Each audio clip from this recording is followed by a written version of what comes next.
It's time for high school football, presented by Sarshone Auto Group on Q92 and the Q92 Sports Network. The best Stark County football is heard right here all season long. Whether you're in a car, at home, or on the go, the action is live on Q92 and streaming on the Q92 Facebook page, X, and our YouTube channel. Now, let's take you live to the stadium and our broadcast team for tonight's kickoff on Q92 and the Q92 Sports Network. Here they go! Touchdown!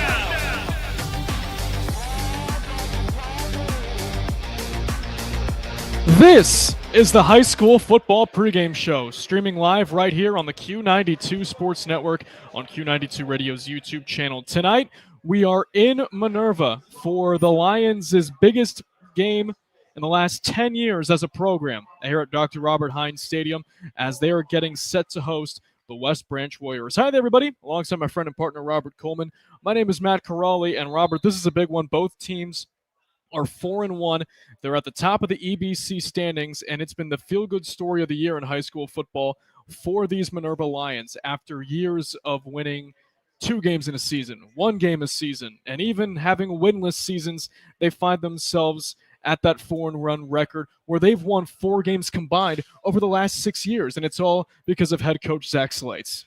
Yeah, in my pregame interview, I definitely asked him about that, and I asked him about the influence that Perry had on him and if he brought any of that over to Minerva. Yeah, and you'll hear that interview later on in our pregame show. But now going to the West Branch Warriors, they're also 4-1 like we mentioned. They have won the last 5 EBC titles, won this matchup last year 64-0, have won 12 of the last 13 matchups between these two teams. And a player that we're going to want to watch out for is Jeremiah Thomas. He set a program record with 241 receiving yards in last week's win over Howland. He also set tied single game program records for catches with 15 and receiving touchdowns with 4. He really is a special player. Yeah, he definitely is, honestly. I have him in my keys to victory too for West Branch. He was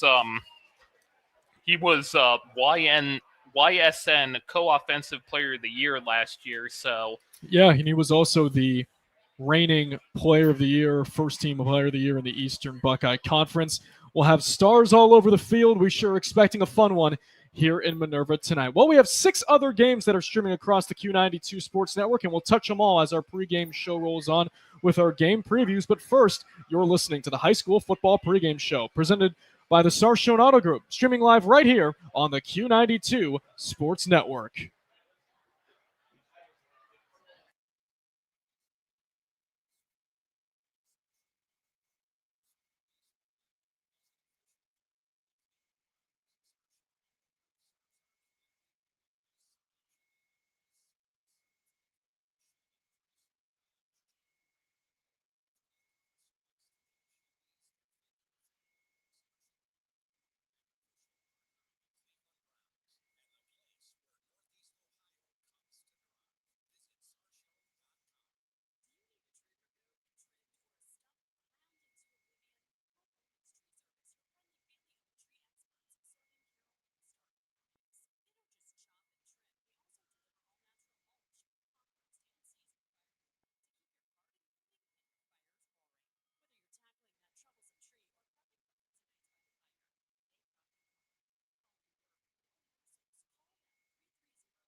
Welcome back, everybody, to the high school football pregame show on the Q92 Sports Network. Let's waste no time and dive into our game previews. It's the other 6 games that you can hear right here on Q92 Radio's YouTube channel, starting with our own Ryan Bevere as he has the call between 5-0 Hoover going into Glen Oak. Ryan?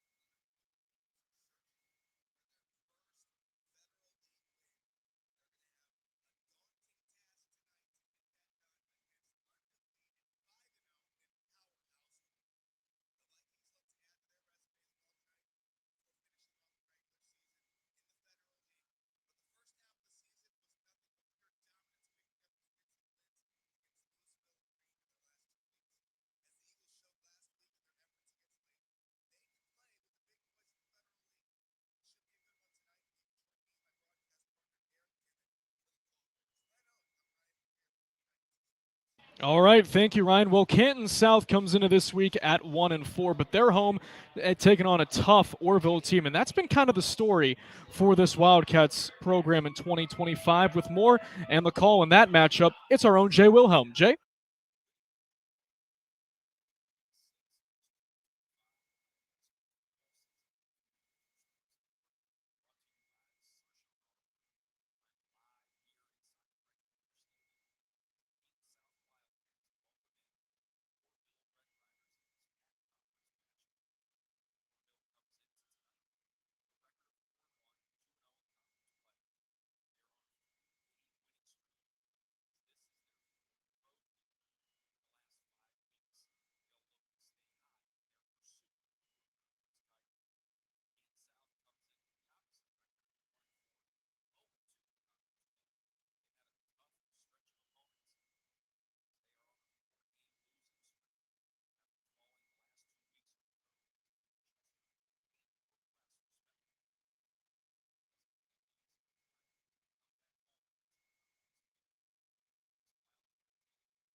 All right, Jay, thank you very much. Well, we'll step aside, and when we come back, we have 2 more games to preview that you can hear right here on Q92 Radio's YouTube channel. But first, you're listening to the High School Football Pregame Show on the Q92 Sports Network.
Welcome back, everybody, to Dr. Robert H. Hines Stadium in Minerva for the high school football pregame show.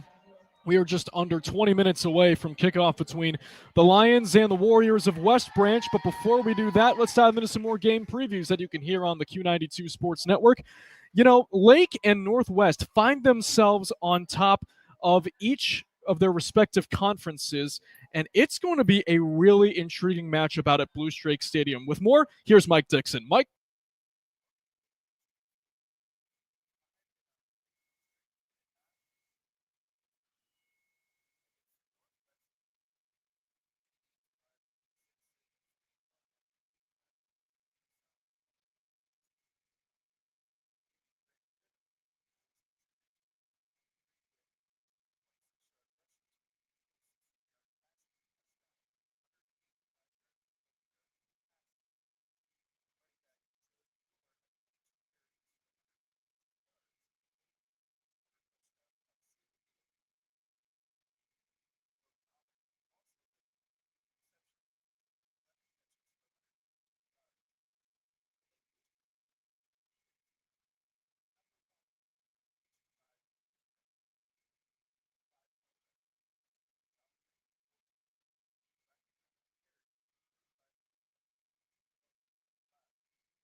All right, thank you, Mike. Well, it's another Federal League matchup here on the network, and this one is a important one. Perry and Jackson are both 3-2, and whoever wins this one can find themselves gaining a little bit more ground and separating themselves more in a very competitive Federal League. With more info on that, as he has the call out at Jackson, it's our own Ryan Keller.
All right, thank you very much, Ryan. Well, we'll step aside, but when we come back, we will preview the games that you can hear on your radio on AM 1310 WDPN and Q92, 92.5 WDJQ FM. But first, you're listening to the high school football pregame show right here on the Q92 Sports Network.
Welcome back, everybody, to the high school football pregame show on the Q92 Sports Network. Well, depending on what happens in this matchup, one of these two teams, either Minerva or West Branch, can find themselves alone at the top of the standings in the Eastern Buckeye Conference.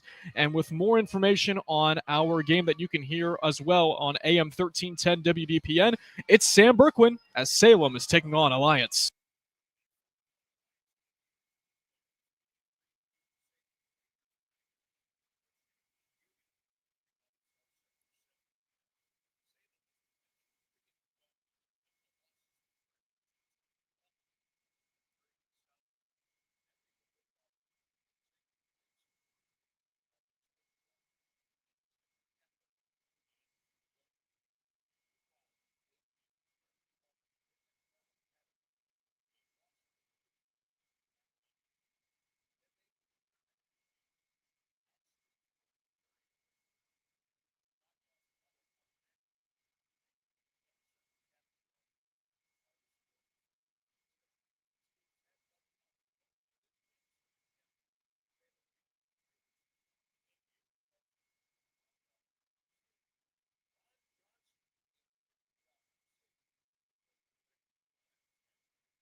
All right, Sam, thank you very much. And for our Q92 Game of the Week, we head out to Tom Benson Hall of Fame Stadium as the 4-1 Bulldogs get set to take on the other Bulldogs in the Federal League. It's the 1-4 Green Bulldogs, but don't be fooled. That team is much better than you might think. Here's Clint Scruggs to tell you why.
All right, Clint, thank you very much. Again, all games can be heard right here on Q92 Radio's YouTube channel. We'll take a quick break, and when we return, Robert spoke with both coaches before tonight's game and kickoff from Minerva. You're listening to the high school football pregame show on the Q92 Sports Network.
Welcome back, everybody. Well, let's now go into the coaches' corner as Robert spoke with both coaches ahead of this matchup. Let's start with the home team. Here's Zach Slates of Minerva.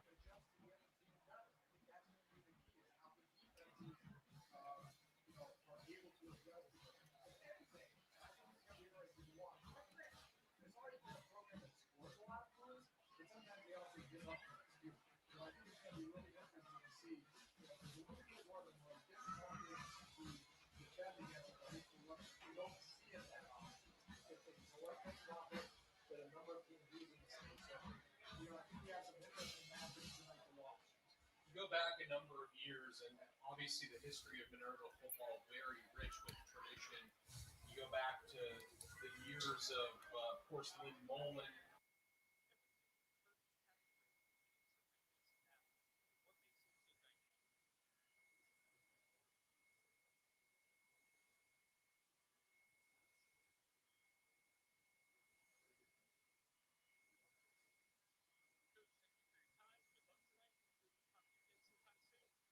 All right, and now here is Robert's conversation with the head man of the West Branch Warriors, the visitors tonight, in Tim Cooper.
All right, and that was our coach's corner for tonight's game. And Robert, we kind of talked on it a little bit earlier in the pregame show, but your keys to victory between these two schools, both 4-1, atop the EBC conference. What do you have for us?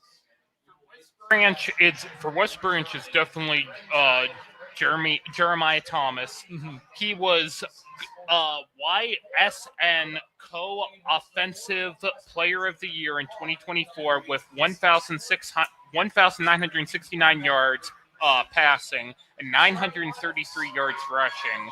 That's not too bad, honestly, that's some of the best in the state, really. That's really good.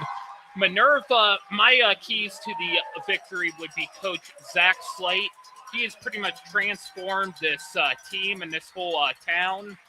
Mm-hmm. You know, me and you, we heard from a fan that it's all about buying into the program. Right. When you had like the first week when they had their loss, they didn't necessarily buy into the program yet. But when the second game happened, they kicked in and they definitely wanted to be a part of this program. They wanted to win. Absolutely. And this is a team that, and we were talking with that same individual earlier, that it might be hard to buy into something like that, especially when you're winning 2 games, a game, going winless. It can be really tough, especially on high school kids that are anywhere from 14 to 18 years old, but now they're starting to kind of see the fruits of their labor kind of pay off. They're 4-1. It's the most wins they've had they've won 4 games in the last 6 seasons combined, and you can really tell there's a shift, not only within this team, but in this town as well, like you mentioned earlier. Yeah, these kind of small towns like this is pretty much what makes collegiate football. And the whole big thing here, too, is how this is shifting the culture, and especially the winning. They can rally around these teams. And that's pretty much what makes it special. Well, it's time for kickoff. We're in for a clear night, 74 degrees and sunny. By the end of this one, looking at around low to mid 60s, looking at around 64 degrees when this one's all said and done. Minerva won the toss. They defer, so they will kick off to West Branch. Back deep for the Warriors is Jeremiah Thomas on the right, and on the left it's Drake Sturtfeller. Minerva will kick it off left to right. They're in their typical home uniforms. Red jerseys, gray pants, kind of looking like Ohio State's pants with two black stripes and then a red and white one down the middle of the pant leg with their lion gray helmets with the lion logo that is red. And for West Branch, it's their road uniforms, white jerseys, green shoulder lines along with two other ones that are black on top and bottom, black pants, green helmet looking like the Chiefs logo in Kansas City, but instead of the arrow saying KC, it stands for WB. This is one of the biggest games in the EBC this year. The biggest game in the Minerva Lions program in the last decade, and we're glad you're with us for it all here on Q92 Radio's YouTube channel and the Q92 Sports Network. On to boot it away is Xander Kirkpatrick, the sophomore quarterback and corner, is also a kicker. I believe he may also be related to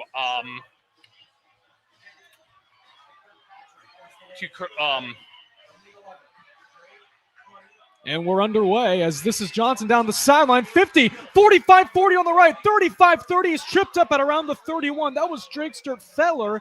A great return of about 70 yards, flipping the field, and West Branch will set up at the 31-yard line. A great start for the Warriors on an unbelievable kick return. I believe Xander Kirkpatrick also may be related to Timothy Kirkpatrick. Yeah, there are a lot of Kirkpatricks here on this roster. Because I see a T-shirt down in the audience that says the four Kirkpatrick Horsemen. You gotta love it. Well, this West Branch Warrior offense will take the field. It's led by junior quarterback, Grady Hurst. On the year, Hurst 62% passing for over 1,100 yards, 10 touchdowns, and an interception on 1st and 10. It's a fake read option. He'll keep it himself, and he gets stopped behind the line. Leading the charge there for Minerva was Caden Almasy, along with Ethan Weaver getting in on the fun. It'll be no gain officially, 2nd down and 10. West Branch goes no huddle. For Hurst, he's the second leading passer in Stark County behind Alliance's J.R. Johnson, as that's a catch made by who else but Jeremiah Thomas down to the 23-yard line, as that return from number 10 on West Branch and Drake Sturtfeller was a good one. That opening kickoff was brought to you by Regional EMS. Ball spotted at the 23-yard line. Hurst in the shotgun. One receiver left. That's Thomas. Trips right. Hurst claps and sends a man in motion right to left. Here's a give with number 44 for the Warriors in the form of Gavin Marshall towards the right side. He's tackled out in the 19-yard line, and they get enough for a 1st down. They are in the RG Drag red zone as West Branch having a great start offensively, slowly moving the chains here as they're using their running game to their advantage. 1st down and 10 from the 19. Twins left, one right. The lone man is Thomas. Here's the handoff. This is Williams towards the left side with a hole. 10. He's brought down at around the 8-yard line. Tackle made on that one for the Lions was Nathaniel Linkus, and that will be another 1st down on a run of 10 for Gavin Marshall, his 2nd carry, and this freshman is making a big impact in the running back position. They go no huddle again. From the 9, it's 1st and goal. One receiver left, 2 right. They send a man in motion in Gavin Gregory. Here's the handoff. This is going to be Marshall right up the gut, diving goal line. Touchdown, Warriors. In just 5 plays, off a 70-yard return from Drake Sturtfeller, it's West Branch on top 6-0 with 10-10 remaining in the 1st. I believe Gavin Marshall is listed as a freshman, too. He is. Yeah, amazing, honestly. On to try the PAT is Gavin Clemens, the senior kicker. Here's the snap, little low but down. Kick on the way, and his extra point is good. So 10-10 left to go here in quarter number one. It's West Branch 7, Minerva nothing. You're listening to High School Football on the Q92 Sports Network, powered by the Sarshone Auto Group.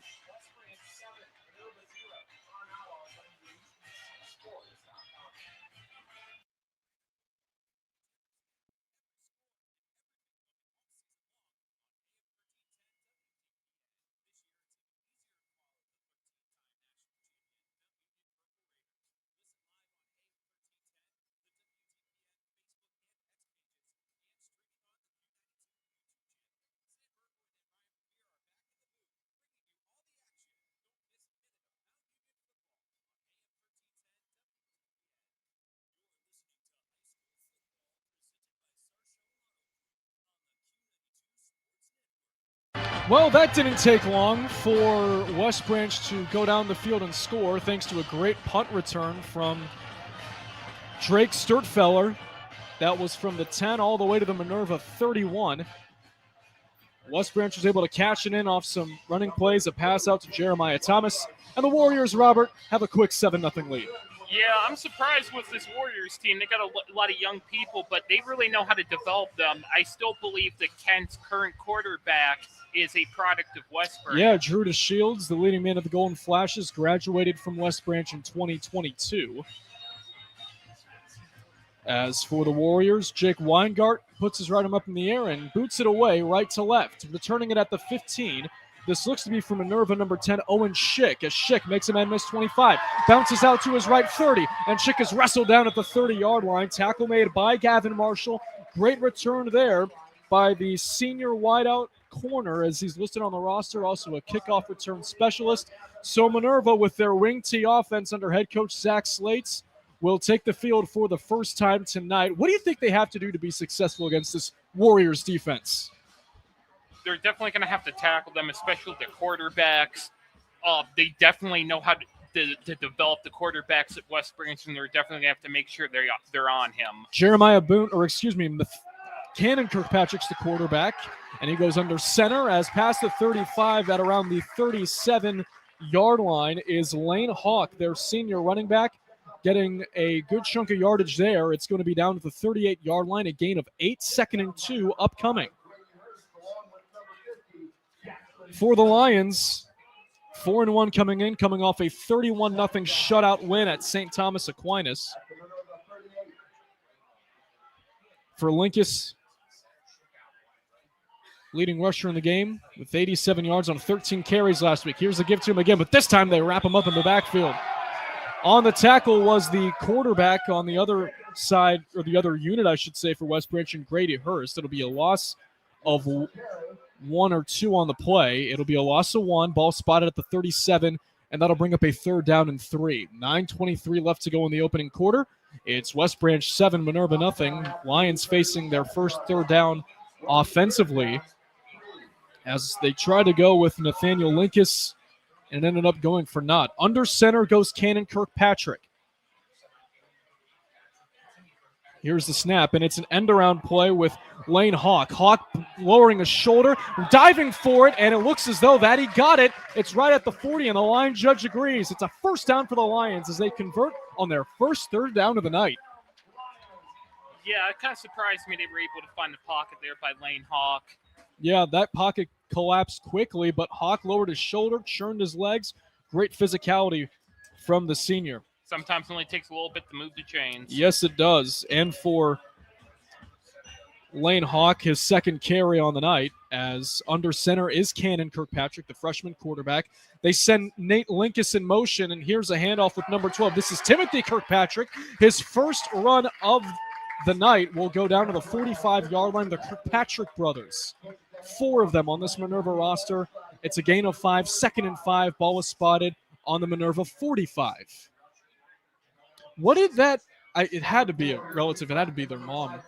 Kirkpatrick, the 4 horsemen. We just got to look at it. Oh, that's good stuff. Yeah, amazing T-shirt. Football is definitely a family affair. We've seen many instances of it in the area alone, and that's definitely a good indication of it. They do have a man out wide on 2nd and 5 in the form of Owen Schick. Under center is Kirkpatrick. Here's an end around one with Nathaniel Linkus, and their pocket is quickly collapsing as West Branch got home behind the line. Tackle made there for the Warriors was number 50, Jackson Shin. The junior linebacker makes his first tackle of the night. It'll be a loss of what looks to be 3. Ball is spotted on the Minerva 42-yard line, and the Lions have a 3rd down and 8, 7:52 and counting left to go in the first. Hopefully I can get something going here. Yeah, it's been all runs. That's what you expect in a wing tee, but for the first time tonight, Cannon Kirkpatrick will go in the shotgun, twins left. He does have a back to his left hip. They send a man in motion. That is Hawk, and he'll throw. Kirkpatrick rolls left, launching deep down the left sideline. One-on-one ball is fought forward at around the 27-yard line. They say incomplete pass. They tried to get it to Owen Schick. There for the Warriors was Grady Close. He popped up with the football, and he came down with it initially, but we had a little bit of a hard time seeing it, and the back judge said that it hit the turf and it's incomplete instead of an INT. Yeah, I saw it come out on that play, but those are definitely the kind of plays you work on in practice over and over again. It'll be a 4th and 8. Minerva will have to boot it away. Back deep for the Warriors is Jeremiah Thomas.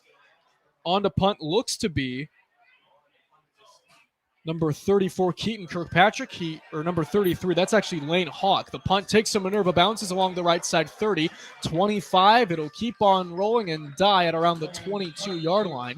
So the Warriors will get the ball back offensively here, 7-0, 7:20 left to go in quarter number 1. Robert, your early thoughts after we've seen a drive from each offensive unit? I really like what West Branch was doing. I really like how, especially from number, 44 of West Branch? Yeah, Gavin Marshall. Yeah, Gavin Marshall, what he did, he really managed to wiggle his way in through there, and I really liked a lot of his footwork. For Minerva, they're definitely going to have to try to get something going next time they get the ball. Definitely got to make sure that the plays you work on in practice definitely translate over into the game. 1st and 10, ball spotted on the 22-yard line, left hash of West Branch. For the Warriors, 1 receiver's out wide left. It's Drake Sturtfeller and trips right. They go wide receiver screen with Thomas on the right side, 20. Down the sideline, 30, 35, 40. There goes Jeremiah Thomas, 40, 35, 30, 25, 20, 15, 10. Roll out the red carpet, 5. It's a Warriors touchdown. One play, 78 yards, and Jeremiah Thomas showing why he's one of the most dynamic players in the area. It's 13-0 Warriors. I'm glad I had him for my keys to victory because he's really pushing it for the team. Yeah, Minerva's definitely going to have to get more bodies on number 1. On to try the extra point is Gavin Clements. And we have some initial whistles here as one of the line judges saying that one of the linemen for West Branch needs to come off. Going to the sideline is number 58, Chase G. And sprinting onto the line, that looks to be number 50, and Jackson Shin. Hustle hard. Yeah, especially in that regard. Snap is good. Hold down. Clemens extra point. It's a wobbler, but it's a good one. 7:06 left to go in the first. West Branch out to a quick 14-0 lead. We'll take a break, but come right back when high school football on Q92 Sports Network, presented by the Sarshone Auto Group, returns.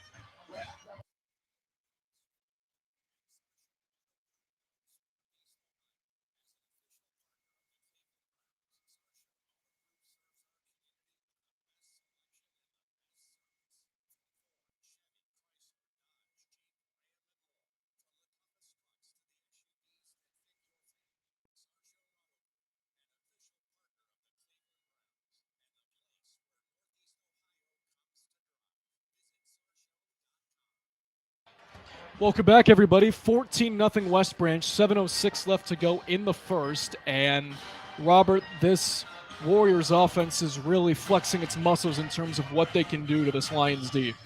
Yeah, definitely. From what I've been seeing, too, on our Twitter page, a lot of other teams really haven't been scoring at the moment with all the games in Ohio starting around the same time. Yeah. This game's really been lightning. It really has, and it's been also quick, just one play. It's the big play. That's been the difference for West Branch. That one is 78-yarder. And on the first possession, on the opening kickoff, it was Drake Sturtfeller, the sophomore, 5'9", a $165, taking it from his own 10 to the other 31.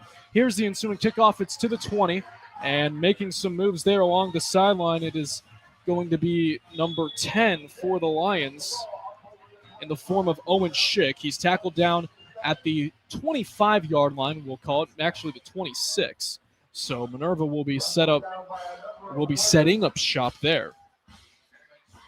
6:59 left to go in quarter number one. Warriors out to a quick 14-0 lead as Minerva ended up getting a first down on their last possession and couldn't just move the sticks after 2 runs and a pass that was almost an interception from Jake Weingart. They operate in the shotgun, and it looks as though they're in a wildcat here with Schick. They give it to number 3, Nate Linkus, and he gets tripped up at the 25. He might got a yard. Actually, he's down at the 26, so it'll be no gain. 2nd and 10 upcoming here for Minerva. This West Branch Warrior defensive front has been really impressive so far, Robert Coleman. Yeah, definitely. I'm really liking us from Jeremiah Thomas, too. With a lot of the players they produce up to Kent, I really hope he goes there because he could really do a lot of damage for the Kent Golden Flashes. It's a front led by Clayton Day, 28 tackles. He leads the team in that regard, 2 tackles for loss and a fumble recovery. On 2nd and 10 from their own 26, in the Wildcat, it's Schick. He takes it himself left side. Schick gaining positive yardage. He's down at the 31. It'll be a run of 5 and a 3rd down and 5 upcoming here for the Lions. Schick is their leading receiver and on a team that doesn't really throw the ball all that much. He has 2 catches for 48 yards and a touchdown. In the early stages of this one, 5:52 and counting left to go in the first. I haven't heard much of Timmy Kirkpatrick yet. He's a leading rusher in Stark County, 88 carries, 644 yards, 2 touchdowns. He's averaging 7.3 yards a touch. 3rd and 5. It's Schick again in the shotgun. This time he'll keep it himself, trying to get out of a defender. He can't get out of it. How about Drake Sturtfeller making a play out of the secondary? It'll be a loss of 2. It'll be 4th down and 7. And the Lions will punt it for the 2nd time tonight. On the tackle for West Branch there was number 10. Not all of them, though, but this is just some of them. I know it's number 10, Derek Stick. So on to punt it away. Looks to be Nick Wandel for the Lions. Back deep is Jeremiah Thomas for the Warriors. It's a punt that goes towards the right and will bounce at the 46 and continue to roll. Taking some Minerva bounces so far. They're 2 for 2 in that regard. It'll go out of bounds at the West Branch 37-yard line, and that's where the Warriors will set up shop. So what do you think this Minerva defense, as we'll keep it here, 4:50 left to go in the first. Warriors on top 14-0. They're getting the ball back in decent field position. What do you think this Minerva Lions defense needs to do in order to just get a stop? Well, if I was a coach, honestly, from Minerva, I'd really be pushing the ball. I'm not saying to go blitz, but you could go for a blitz light Right. maneuver here because you definitely want some. Because a lot of their plays they've done that have moved. Here's Hurst on 1st and 10, throwing right, catches made. Thomas along the right sideline, 40, trying to make Manchuk out of his shoes. He does. Still going, 45, flipping field. Thomas at the 50, 45-40, left sideline, 35-30. This kid is unbelievable. Touchdown, West Branch. And Jeremiah Thomas does it again. That looked like Bo Jackson in Tecmo Bowl. I definitely said what I was going to say is they definitely need to try to stop West Branch from running the ball, and I'd say go for a blitz-like play, and that's an example. That is his 2nd touchdown on the night. It's 20-0 West Branch, and I'll tell you what, there was a little bit of a big hit that was laid on by one of the Warriors. The Minerva crowd didn't seem to appreciate a no call there, but regardless, it is a 20-point lead early for the Warriors. Extra point from number 41 in the form of Gavin Clemens is up and good. It is, in the blink of an eye, a 21-0 West Branch lead. We're going to keep things here. Matt Corrali, Robert Coleman with you from Heinz Stadium in Minerva. It's 21-0 West Branch with 4.5 minutes left to play in the opening quarter. Last year, Robert, this game ended in a 64-0 West Branch final, and they are really showing their explosive plays in an instant, and I want to say it caught this Minerva defense by surprise. Yeah, I could definitely tell Minerva's defense was not there, and it seemed like they just weren't seeing him as he was coming through. And heck, it's not even that. You make the catch on the outside flat, that's all fine and well. You can wrap him up. He was about a few yards behind the line of scrimmage, but in the way that he was able to juke defenders out of their shoes, cut field, go sideline to sideline, that is what makes Jeremiah Thomas so dynamic, and that is what made him last year's EBC Player of the Year. Especially with the stats he had on him, too. Oh, absolutely. For Thomas, he comes into tonight, 38 carries, just under 200 yards, 6 touchdowns, receiving 36 catches, under 450, and 6 touchdowns. As on the ensuing kickoff, there was a fair catch called for it around the 24-yard line, and Minerva's offense will trot back out onto the field. In case you need him to pass the ball, Jeremiah Thomas can do that too. He's 7-7 passing for 64 yards and 2 touchdowns. He also has 2 picks in the secondary. He's the area's second leading receiver behind Cam Evanich of Marlington. I believe, too, in my research that he is also on the basketball and baseball team, too. 3-sport athlete, that's Yeah. right. Won a state championship in 2024 in baseball. First state title in baseball that West Branch has seen. One receiver to the right, and one of the linemen jumped, and it's going to be called an encroachment on Gavin Gregory.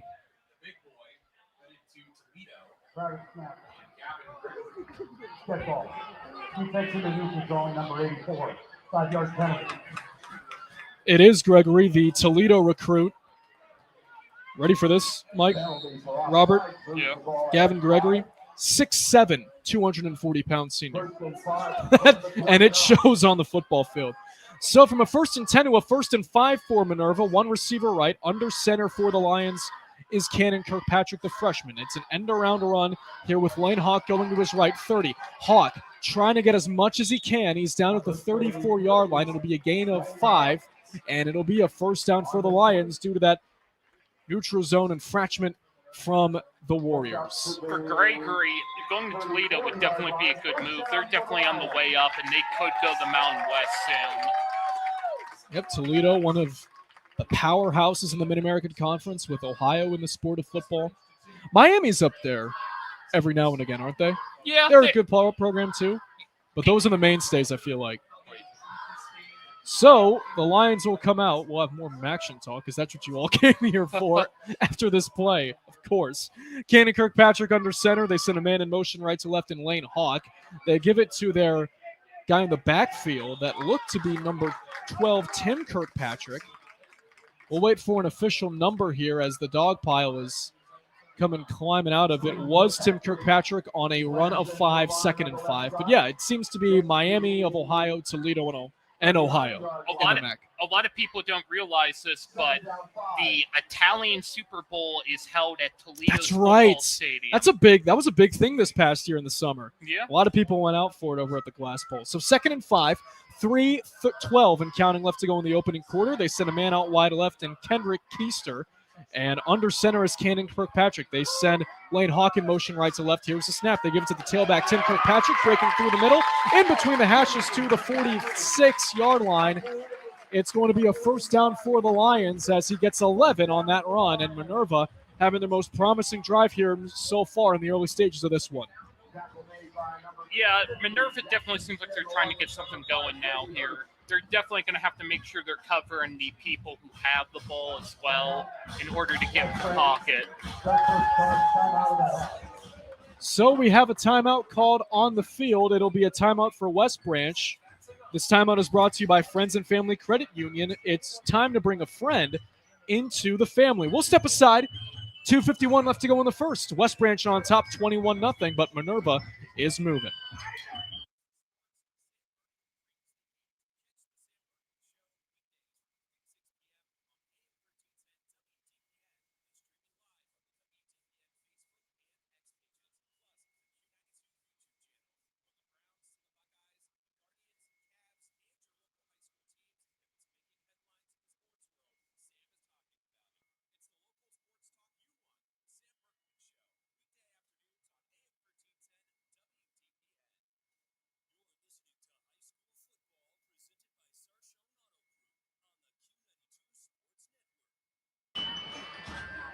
2:51 left to go in the first. Warriors 21, Lions nothing. But Minerva has the ball.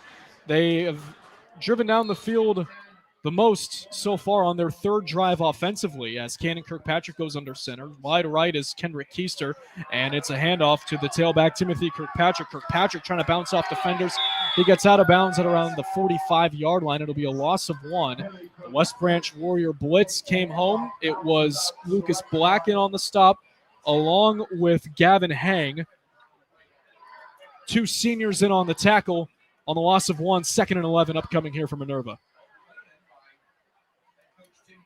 You know what they're going to do in this wing T. They're going to run the football, but the problem is, and it's always trouble to kind of prepare for that because you really don't know who's going to get it. Yeah, the wing T can definitely be a difficult offense to run. Cannon Kirkpatrick under center. They send Nathaniel Linkus in motion. They'll throw it deep down the middle of the field. He has a man. It's just overthrown. He had a touchdown to Owen Schick in between the hash marks, but it was overthrown by about 5 yards or so as Schick was at the 25. The ball was just past the 20, and a golden opportunity missed by the Lions, and they'll have to redo it at 3rd and 11 instead of having 6 points on the board. Yeah, Minerva's definitely going to have to get there for a lot of these long-range throw plays here. They're definitely going to have to be quick on the ball. 3rd and 11. Minerva claps out of the huddle. 1 receiver out wide to the right, and Owen Schick. Under center, Cannon Kirkpatrick. The back is Tim Kirkpatrick. They send Nate Linkus in motion. Here's a end around with Owen Schick. With room on the left side, 45-50. Schick going left sideline, 1st down, 40. And he's tackled down at the 39-yard line by Grady Hurst. Minerva with a big play going from their own 40 essentially to the other. It's going to be down at the 38-yard line. 1st down, Lions. Yeah, I believe that was a throw from number 3 to number 10. That's definitely what you want to see. They had Linkus in motion going left to right, and he just flipped it around to Owen Schick. That's the first time they tried something of that caliber in this game, and it pays off dividends. Kirkpatrick under center, 1 receiver out wide right in the form of Owen Schick. The back is Kirkpatrick. They send Linkus in motion left to right. They'll throw. Kirkpatrick hit as he throws. It's incomplete. Just to the left and underthrown of Owen Schick. He was tightly covered by Grady Close, but Schick was ahead of him, and it'll be 2nd down and 10. Ball spotted at the 38-yard line of the Warriors. First time Minerva is on their plus side of the field. $1:27 left to go here in the opening quarter. West Branch 21, Minerva nothing. We're glad you're with us here on the Q92 Sports Network. Some other games going around the area. Perry on top of Jackson, 7-0 on the road. 4:05 left to go in the first. Kirkpatrick under center. Manning out wide and Owen Schick. Here's the handoff with Nathaniel Linkus. Linkus down at around the 36-yard line. It'll be a run of about 3. And Linkus lost his helmet, so Minerva will be without one of their playmakers on this play. Per OHSCA rules, you lose your lid, you lose the play. You got to watch the next play from the sideline due to safety. So with that, they'll bring in Skylar Labb, the senior running back. Also coming to the bench is Owen Schick. As he's a little bit winded, he'll go to the sideline. Talking with one of the assistants now. He's been a big factor in this one. Yeah, he's definitely been the main target for Minerva. They've only threw the ball 3 times, but all 3 targets have gone to him. 3rd and 8 with 52 seconds and counting left to go. Kirkpatrick under center. It's a run with Timothy Kirkpatrick, his brother, inside the 35. He's down at around the 33. No gain on the play, essentially. Actually, they'll give him a few yards on that one. It's 3. It'll be 4th down upcoming here for the Lions, as with 34 seconds to go, there is about a second, maybe even a half second between game and play clock, with game clock ahead. So in all likelihood, we'll see a 4th down attempt. It's a 4th and 5. Ball spotted on the West Branch 33. Twins go out to the right, and Kirkpatrick will work in the shotgun with his brother Tim to his right hip. Man in motion. Kirkpatrick takes the snap, rolls right. He wants to throw along the sideline. The catch is made by number 23, Skylar Labb. It just depends on the spot. It was along the sideline at around the 30-yard line, maybe the 29, and they're going to say that it is a pass play of 4 and a turnover on downs. Go ahead, Robert. Yeah, that's definitely something you need to avoid too. I mean, you can kind of do those kind of things in video games, but you can't really be doing those kind of things in real life. It was a great execution, just a yard short, and West Branch's offense will take over. They have kind of a basketball game clock here at Minerva, so there's 5.6 seconds left to go in the first. Grady Hurst in the shotgun, one receiver left, two right. The back for the Warriors is number 44, Gavin Marshall. Now he goes to the right hip of Hurst. Hurst claps and will hand it to Hurst. Up the middle of the field, Hurst gets tripped up at around the 33-yard line, and that will bring this first quarter to a close. That sees the Warriors on top 21-0. We'll step aside, but when we come back, it's the second quarter from Heinz Stadium in Minerva. We'll have more high school football for you, presented by the Sarshon Auto Group on the other side of the break.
Start of the second quarter, West Branch on top 21-0. It is one receiver left, two right for the Warriors. Grady Hurst fakes the run. He'll go to the run, keeping it himself along the left sideline. He's out of bounds at around the 36-yard line. It'll be a run of two and bringing up a 3rd down and 4 for the Warriors. And frankly, Robert, I don't know how else you can put it, but Minerva needs this stop. Yeah, they're definitely going to have to watch West Branch on these plays. They're definitely going to have to make sure they're stopping their run. Got to make sure they're stopping their run game. Go for anything that can be the equivalency of a brick wall defense. Yeah. Hurst in the shotgun. Two receivers left, one right. Lone man out wide right is Grady Close. West Branch going left to right down the field. Hurst in the shotgun. The running back is Gavin Marshall. Hurst takes the snap, fakes to Marshall. Hurst throws right. Catch is made at the 40. This is Gavin Gregory along the 45. 50. He's tackled out of bounds at midfield along the Lions bench to the right. It'll be a pass play that goes for 14 and a first down for the Warriors. That's Gregory's first catch. We mentioned it earlier, a recruit at Toledo. This season, he has 18 catches for 320 yards and 3 scores. Warriors go no huddle. Two receivers left, one right. Hurst in the shotgun takes the snap. The give to Gavin Marshall on the left, 50. Marshall going sideline at the 45. Makes a man miss, but is tackled down at around the 42-yard line. On the stop there for Minerva is number 12 in Tim Kirkpatrick, as he's playing linebacker for the Lions. More trivia about Toledo. Toledo Stadium was built during the New Deal era. Oh, interesting. 2 other stadiums in Ohio had that as well. 2nd and 2. They send Gregory in motion left to right. Here's the handoff with Marshall. Up the middle of the 40. Down to about the 36-yard line. I beg your pardon. That was actually... No, that was Marshall. It looked to be Lucas Black. I just saw number 4, but it turned out to be number 44. It'll be a first down. Ball will be spotted at the Minerva 36-yard line, and it's a first down for the Warriors. They go no huddle again. 2 receivers left, 1 right. They send Gregory in motion again. Now it's a trips left. Wide receiver screen. The catch is made 35-30, 25, as that was Drake Sturtfeller on the catch. His second reception. And that will give the Warriors another first down. The other 2 stadiums to be built during the New Deal era in Ohio being Fawcett and the Rubber Bowl. Interesting.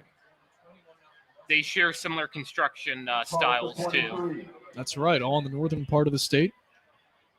Twins left and right. Hurst in the shotgun. The back is Lucas Black to his right hip. They look back to Tim Cooper and his staff for the play call. Play clock is at 9 and counting. Game clock at 10:06 left and counting, left to go in the half. With the Warriors on top 21-0. Here is a handoff with Lucas Black going upfield, and Minerva trying to bring him down. Black getting a couple yards momentum. They are in the RG Drag red zone. Learn, earn, and succeed. He's down at around the 18, maybe the 17-yard line. We'll wait for an official spot. But West Branch is setting themselves up nicely here for a 2nd and medium. It'll be a 2nd and 5. The ball will be spotted on the 18-yard line. Twins left, one right. Grady Hurst in the shotgun. Lucas Black to his left hip now. Hurst takes the snap. Looking left. Will go over that way. The catch is made. Jeremiah Thomas at the 5. He's wrestled out of bounds around there. We do have a penalty flag down. Our first penalty of the night. Or should I say our second penalty. It's in around where he caught the ball on the wide receiver screen at the 17-yard line on the left side of the field. Could it be a receiver holding? Here's the call. During the play, we had an ineligible receiver downfield. Number 84 was covered up, therefore ineligible to go downfield. So that was Gavin Gregory. His second penalty on the night. Ineligible receiver is definitely going to be a first of the year for us. You might have heard a referee mention something. It's a call to the game clock operator, but it is all good. 9:17 left to go in the first half. Twins left, one right. Hurst in the shotgun. Lucas Black to his right hip. Hurt takes the snap. Grady Hurst looking left. Throwing on the wheel route. He's got a man out along the 10, 5. Did he stay in bounds? He did not. It's going to be out at around the 8-yard line. On the catch for West Branch was number 86, Landon Coffey. The 6'5", 200-pound sophomore has his first reception of the night, and the Warriors are set up in prime position to cash in again. It's 1st and goal at the 9. They go no huddle. Twins left, one right.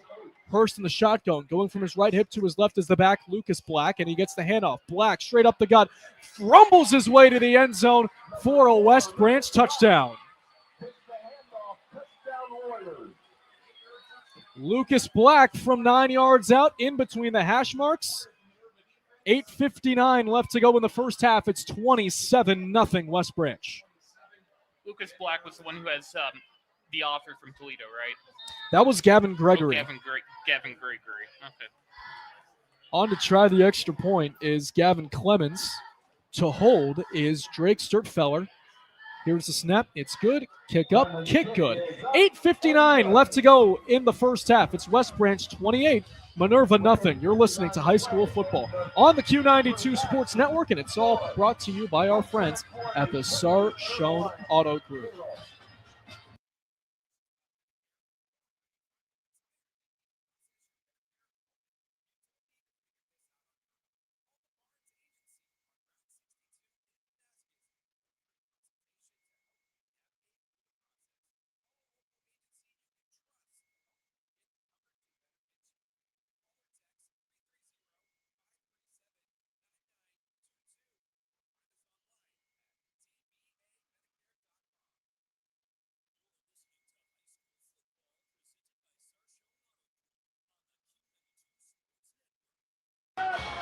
(28-0) West Branch in front. 8:59 left to go in the first half. And Robert, that was a touchdown drive from the Warriors that we haven't seen yet tonight. Instead of using the big play, they just marched methodically down the field using all two aspects, the run, the pass, and eventually the score. It's all about the war of attrition. You got to make sure you're chipping away. Even that little bit of moving the chains can work. And that's what Minerva will try to do on the scoreboard, just kind of chip away as they all of a sudden find themselves down 4 scores in this battle of 4-1 teams in the EBC. 4 scores and 7 years ago. That's right. Clemens approaches the ball. It's a squib kick going towards the right. It's recovered at around the 33-yard line, past the 40. Goes number 32 for the Lions in the form of Nick Wandel. As Minerva will set up shop at the 41, maybe the 42-yard line. 8:55 left to go in the half. For the Lions, Cannon Kirkpatrick and company will look to get something going where it results in points. Just looking for anything to go into the half with something on the board instead of the big fat goose egg. As here is a run with Tim Kirkpatrick as he'll be stonewalled at the 41-yard line. He lost a yard on that play. Or I beg your pardon, that's Ethan Weaver on the carry. It'll be a 2nd down and 11 upcoming here for Minerva. Real quick, some scores around the area. Hoover's on top, 14-7 on Glen Oak. Jack Andis, 57-yard quarterback keeper, in for the injured John Collins. Alliance and Salem are all tied up at 7. Again, if Alliance loses tonight, the winner of this game will have sole possession of the EBC lead through the first 6 weeks of the year. Cannon Kirkpatrick in the shotgun. They send a man in motion left to right. Here's the snap. Play action. Kirkpatrick will unload down the middle of the field. In double coverage, it's intercepted. Picked off at the 29-yard line. It was Jeremy Ramsey, the 5'9", 165-pound junior. Stepped in front of Nathaniel Linkus, and the Warriors are back on the field offensively. These are mistakes you really have to watch out if you're Minerva, because you're really going to fail to get something going in the late quarters if you fall to these kind of mistakes. Yeah, and he's definitely thrown it to guys that were wide open, but in those type of situations, single coverage, double coverage, especially with this defense, he definitely can't afford to have a mistake like that. One receiver left, trips right. In the shotgun is Grady Hurst. The back to his left is Gavin Marshall. They'll have one of the Lions defensively come out. This is Caden Almasy, and onto the field for Minerva is number 21 in Keegan Shingleton as he'll line up on the defensive end spot to the right. We're ready to go. Referee blows his whistle, and Grady Hurst takes the shotgun snap. 4-man rush. Hurst with time, launching it deep down the left sideline. He's got a man just right to his receiver. That intended target was Jake Weingart. He was streaking down the sideline, ended up beating his man. It was still tight coverage, but for Grady Hurst, he just threw it about 2 or 3 yards to the right. Yeah, definitely. 7:59 left to go in the first half. West Branch on top, 28-zip. One receiver left, trips right. They're looking at the sideline for the play. Grady Hurst, the quarterback, is in the shotgun. To his right hip is number 44 in Gavin Marshall. Now on the clap, Marshall goes out wide right. Hurst will throw. Wide open Jeremiah Thomas, 35. Makes a nice cut, 40. Staying on his feet, Thomas brought down at the 39-yard line. Make it the 40-yard line. It'll go for a pass play of 11 and a West Branch Warrior first. When I saw West Branch's quarterbacks warming up, I was quite impressed with them, to be honest with Absolutely. you. I was too. Grady Hurst, 6'2", a $195. Definitely a physical type that you would want at the quarterback position if you're a coach, coordinator, anybody. One left, 2 right are the receivers. Hurst in the shotgun. Gavin Marshall to his left hip. Hurst takes the snap, looks to throw. Doesn't have anybody initially. Now has to buy some time. Now has to improvise. Gets out of a sack. He throws it away. No, it's Thomas who caught it at the 45-yard line. I don't know if Hurst was trying to throw it towards the Minerva bench to the right, but it was underthrown as he was getting devoured. That looked to be number 53, Raymond Meadows, the D lineman on the pressure. But Thomas caught it. It'll go for a gain of 5, and it's 2nd and 5 for West Branch. To make a MAC reference, that was definitely an early 2000s Akron-style play, especially how much he held onto the ball. But he definitely was able to read it correctly. We do have a timeout on the field. This looks to be called against the Warriors. So Tim Keeper will burn his second timeout. This timeout, as all timeouts are this season on the Q92 Sports Network, is brought to you by Friends and Family Credit Union. It's time to bring a friend into the family. So we've seen a lot of what West Branch can do, Robert, and how Minerva can put together plays on offense. It's just the defense for West Branch has been too good to kind of persevere through, and offensively, they can beat you any which way they can. Yeah, and they're definitely not letting any pockets for Minerva to get through, especially when it comes to throwing and running. It's definitely an interesting dynamic because Minerva is so run heavy with that wing T offense. West Branch, very pass heavy. They like to take the top off the defense and let it fly with their 6'2 quarterback and Grady Hurst. So, two receivers will come out wide to the left, one to the right. Hurst in the shotgun. The running back, Gavin Marshall, is at his right hip. Minerva shows a four-man rush. They send five. They go wide receiver screen. It's off the hands of Gregory and incomplete. Tried to do the wide receiver screen, but it goes off of his mitts, and it'll bring up a 3rd and 5 for the Warriors. He definitely jumped up in the air on that one. Yeah, tried to get it up there, but, it's pretty impressive. 6'2", quarterback trying to get it to a 6'7" receiver, and it's still overthrown. It happens sometimes. You can kind of overestimate it a little bit. Common mistake to make. Two receivers left, one right. In the shotgun is Hurst. Now on the clap, Marshall goes out wide left. It's going to be a quarterback keeper right up the gut, and Hurst gets the first down past midfield to about the 48-yard line of the Lions. It'll be a run of 7, keeping this drive alive for West Branch, and that's something that they haven't really done much of. That's Gregory's just second or third, I should say, carry offensively, and that definitely caught this Lions front and linebacking core off guard. 6:33 and counting left to go in the first half. West Branch on top 28-0. Glad you're with us and making us a part of your Friday night on the Q92 Sports Network. Twins left, Hurst in the shotgun. The running back is Jeremiah Thomas. He's lined up in the halfback to the right hip of Hurst, and he'll get the handoff. Thomas bouncing it to the 50. He will be wrapped up. A flag is down in the backfield, though. On the tackle for the Lions was number 32, Nick Wandel, but hold everything, we do have a flag. It'll be against the Warriors. Yeah. Our referee will give the call here momentarily, and here it is.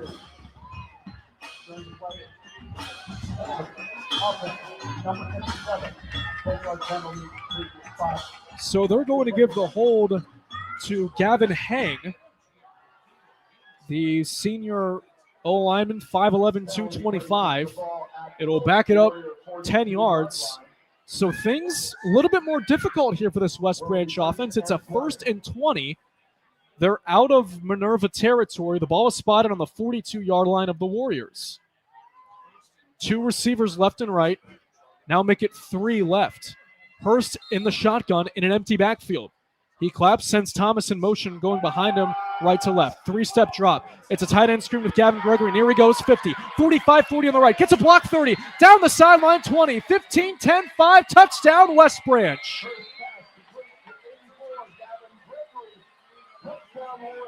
58-yard score. No flags on the field, and West Branch adds on to their lead. It is 34-0. That honestly reminded me of a basketball-style play almost, if you'd call it. Kind of setting up decoys, Yeah. Because they had a lot of guys go downfield. It's just they all forgot about Gregory. I mean, the linebackers and members of the secondary. He was just right in the middle of the field by like a few yards from where Grady Hurst passed it. So the extra point is up and good from Gavin Clemens. 5:59 left to go in the first half. It's West Branch 35 and Minerva nothing. You're listening to high school football on the Q92 Sports Network, powered by the Sarshone Auto Group.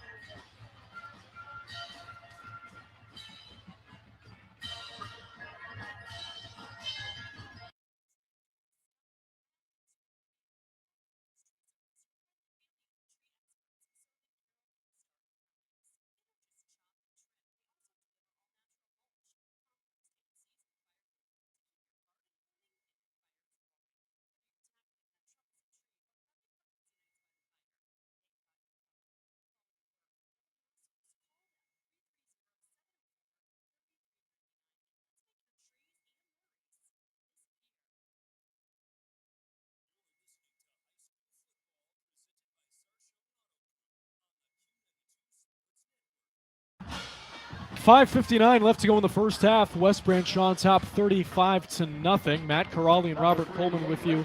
And Robert, it just doesn't matter what you throw at them. 1st and 20 off a holding penalty. And this Warrior offense doesn't really seem to care. They'll take it 58 yards for a score. Yeah, this Warrior offense, I said, they really have it together. They almost have a basketball style like offense too, almost like a page backer. And this kick will go out of bounds, so that'll help out Minerva's case. For West Branch, it was Gavin Clemens trying to do a squib along the middle of the field, but it just trickled left. And it'll go out of bounds, and Minerva will have some better field position here.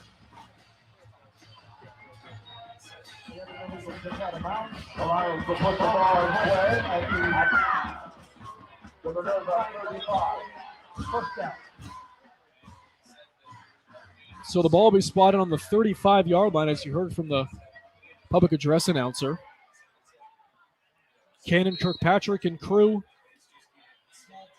just looking to get some momentum going. Down 35. Under center goes Kirkpatrick. One receiver out wide right. That is Nate Linkus. Here's an end-around run with Kirkpatrick at around the 37-yard line. We'll wait to see which one that is. That was number 23, actually. I beg your pardon. Or excuse me, no, that was 23. Skylar Lab. It's just a gain of 1 or 2. It'd be a 2nd down and 8.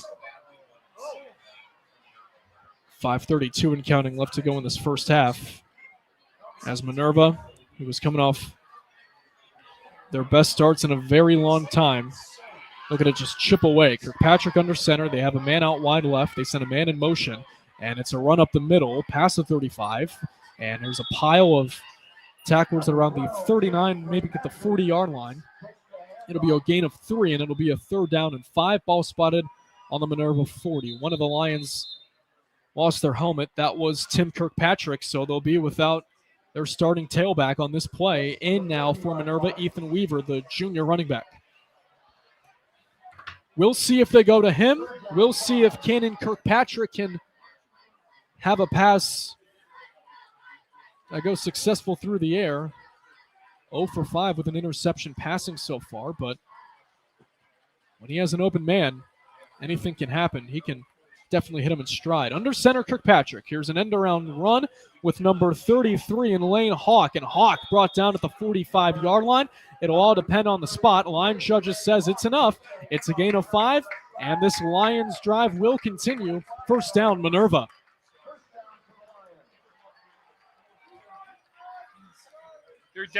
Minerva's definitely going to have to see if they can get the running game going. They're going to have to make sure they can dodge West Branch's defense. Yeah, it's definitely that front they have to worry about, a ton of size. But once you get to the linebackers in the secondary, anything can happen, it feels like, so far in this game. Kirkpatrick will give it on an end around to Nate Linkus. He goes up the middle past the 45, and he'll be tackled down right around there. It'll be a gain of 2. And it'll be a 2nd down and 8. Ball will be spotted at the 47-yard line of the Lions as a convoy of Warriors were in on the stop on that one. A gaggle. Is that the official term? I don't know. Let's go with it. We could go with anything. 3:42 and counting left to go. First half. Minerva with a 2nd and 8. Ball spotted on their own 47. One receiver out wide right in Owen Schick. Cannon Kirkpatrick under center. Tim Kirkpatrick, his brother, is the tailback. And he bobbles the snap. It's free at around the 49-yard line. Who has it? And West Branch has it. Kirkpatrick and one of the Warriors dove simultaneously for it. It'll be recovered at the 49-yard line. You know, Einstein once said doing the same thing over and over again is the definition of insanity. I think definitely Minerva, next time they get the ball, are definitely going to have to try to do something different when it comes to their running game. Yeah, it is predictable. It is tough to play against because, again, we mentioned it in the first quarter. You don't really know who's going to get the ball. But we saw Minerva air it out 5 or 6 times in this game. And something were to change, could be that. We might see that from head coach Zach Slates. He's very adaptable. Twins left, one right. Hurst in the shotgun. The back is Gavin Marshall, and he gets the handoff, breaking through a small hole. 40, 1st down. He's brought down at around the 39-yard line, gain of 11. First down Warriors as they're trying to get one more before the break. And speaking of the break, fans, make sure to stay tuned to the halftime show here on the Q92 Sports Network. We'll have news from our own Jeff Mears, highlights and analysis of this game, and scores from around Stark County in Week 6 of the regular season. Twins left, one right. Hurst throws along the sideline, catch made at around the 30 and down at around the 27-yard line. That was Jeremy Ramsey. It's his first reception of the night, and it seemed to be that there was a scrum. Did the ball come out on this one? It's almost like Minerva thought they tackled him, but West Branch was not down. Minerva is saying it's their football, and it's Lions football. Yeah, that was definitely a weird play, even seeing it from all the way up here, and that's on the other side of the field. There was just a scrum for it. I don't even think these Minerva fans knew that the ball came out. It was just silent. So I did not know that either. In the last 3 plays, we have had fumbles on each team, and Cannon Kirkpatrick and the offense will trot right back out there. 2:58 left to go in the first half. We have a sudden change of possession after both teams have a turnover on a lost fumble. And the referee is speaking with head coach Zach Slates.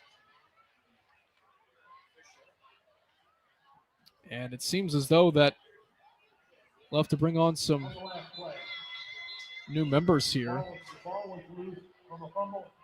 We had an inadvertent whistle that makes the play dead immediately. No way! To go back and replay the down. Oh! So in some instances here, West Branch catches a break. Yeah, I think it was kind of a weird play there. When I saw that, it looked like Minerva tried tackling the guy from West Branch who had the ball. I will say an inadverted down, making it dead, that makes sense as to why there was kind of silence and a little confusion. Yeah, from what I could see, it definitely wasn't, in my opinion, recovery by Minerva. So the Warriors offense, 2 minutes after thinking that they lost a possession, will get it back. They'll replay the down. It'll be a second down and what looks to be 2. There is a little bit of a difference with the down and distance on the scoreboard compared to the chain gang. That's all I'm doing because of the fact that they thought they had another play here, or a change of possession, I might add. Twins left, one right is the formation, and Jake Weingart. So it'll be 2nd and 2. All is right as we have a clock rolling with 2:53 and counting. 2 left, 1 right of the receivers. Hurst in the shotgun, Marshall at his left hip. He gives to Gavin Marshall, cutting left, 25 with a hole, 20. Marshall is tackled down inside the 20 at around the 18-yard line. They are in the RG Drag red zone. Learn, earn, and succeed. First down Warriors. This has been an awesome display of what West Branch can do offensively. Ball was spotted at the 18-yard line, coming up on 2.5 minutes and counting left to go here in quarter number 2. 1 receiver left, 2 right. West Branch trying to put on 6 more before the break. Here's Gavin Hurst in the shotgun. Looking right, 3-step drop. Throwing over the middle. It's caught. Thomas gets lit up, however, by number 23, Skylar Lab. It'll be enough for a 1st and goal. Ball will be spotted at around the 4-yard line as the Warriors use that passing game again to their advantage. Ball spotted at the 4. Twins left, 1 right. The lone man out wide right is Grady Close. Here's the snap. Hurst throws wide receiver screen and hurdling over a man for a West Branch touchdown is Drake Sturtfeller. It's Sturtfeller, his first of the night. 41-0 West Branch. It might be Striffler, though. Drake Striffler. It was. Yeah, how you say his name.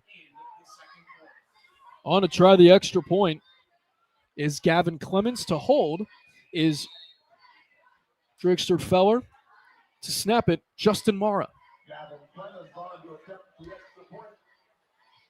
Here's the snap. It's good. Hold down, kick up, kick good. 1:58 left to go in the first half. It's West Branch 42 and Minerva 0. You're listening to high school football, streaming live right here on the Q92 Sports Network, powered by our friends at the Sarshone Auto Group.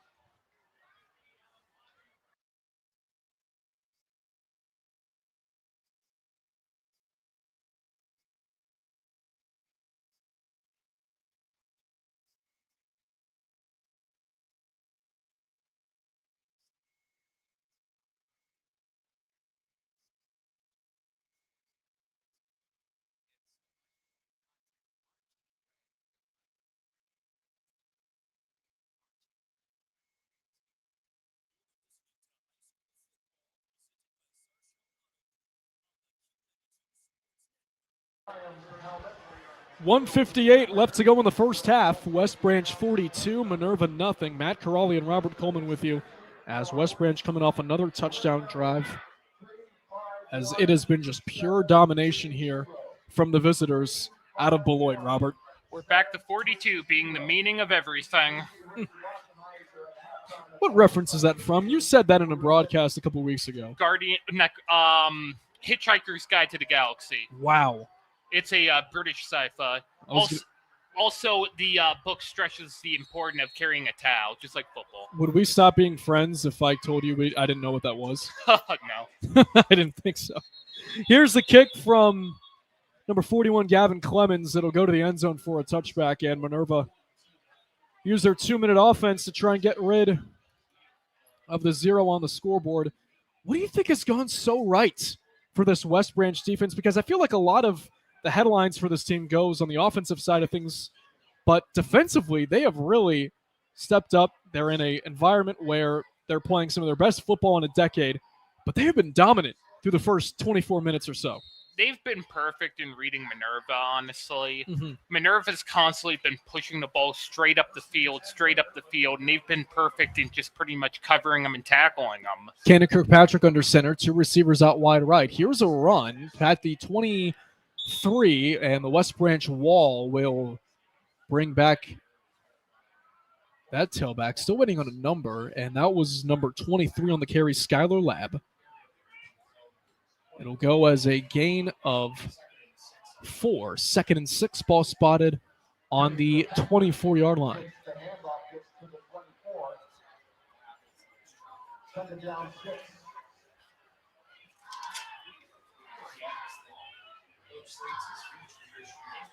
Second down and 6 upcoming, ball spotted on the 24. 1 receiver out wide right. Lone man is Owen Schick. Kirkpatrick under center. Tim Kirkpatrick, his brother's in the backfield. Here's a handoff around the edge. This is going to be Lane Hawk up the middle of the field and between the hashes. The ball comes out, however. They did say that he was down. And it's going to be a Minerva first down. The ball is spotted at the 38-yard line of Minerva. It'll be a run of what looks to be about 14 yards and a new set of downs. Yeah, that's the kind of play you want to see from Minerva at the moment. They're definitely mixing it up. Although it's still a running play, they're definitely doing different things in the running game. 48 seconds and counting left to go in the half. Here's a run to the 41-yard line. We have some wrestling going on and a little bit of some extracurriculars between Minerva's number 52 and Tavon Davis and number 10, Drake Sterfeller. It'll be a gain of 3, 2nd and 7. Ball spotted at the 41, 24 seconds and counting left to go in the half. Kirkpatrick comes into the huddle. They'll try and get one more snap off. We have a 4-second difference between game clock and play clock. Kirkpatrick under center. Takes the snap. Here's an end around as West Branch's corners get there behind the line at the 38-yard line. That looked to be Hawk again on the run. On the stop for West Branch was Lucas Black, and that will bring us to the end of the first half. That sees West Branch on top 42-0 on Minerva here on the road. We'll step aside, and when we come back, it's the high school football halftime show. You're listening to High School Football on the Q92 Sports Network, powered by the Sarshone Auto Group.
Welcome into the high school football halftime show here on the Q92 Sports Network, as we will send things over to our studios in alliance with our own Jeff Mears for the halftime edition of the Q92 News. Jeff.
All right, Jeff, thank you very much. Well, when we come back, we will have score updates for you around Stark County High School football in Week 6. But first, you're listening to High School Football, the halftime show, right here on the Q92 Sports Network, powered by the Sarshone Auto Group.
Welcome back, everybody, to the High School Football Halftime Show on the Q92 Sports Network.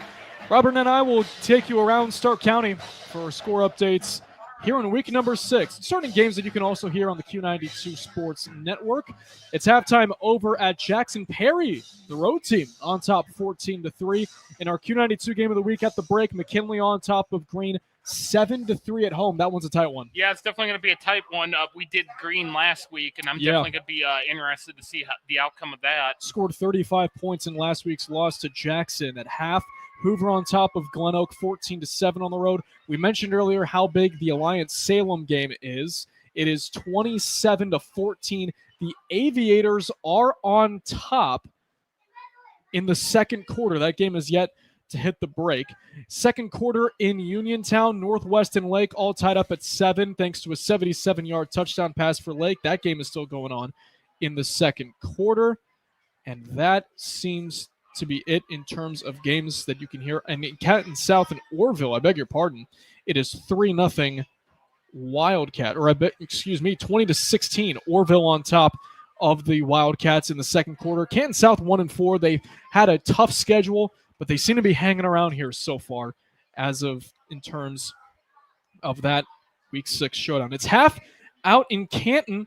The Central Catholic Crusaders only down a touchdown to Louisville. That's 7-0 at the half. That last year's game was a 7-6 Louisville win. Yeah, I'm pretty impressed with Central Catholic in this game, too, especially with how good Louisville is. Louisville honestly could be in the Federal League if they wanted to. I think they used to be, honestly. They will be joining I believe it's the All-American Conference, which is out of Youngstown.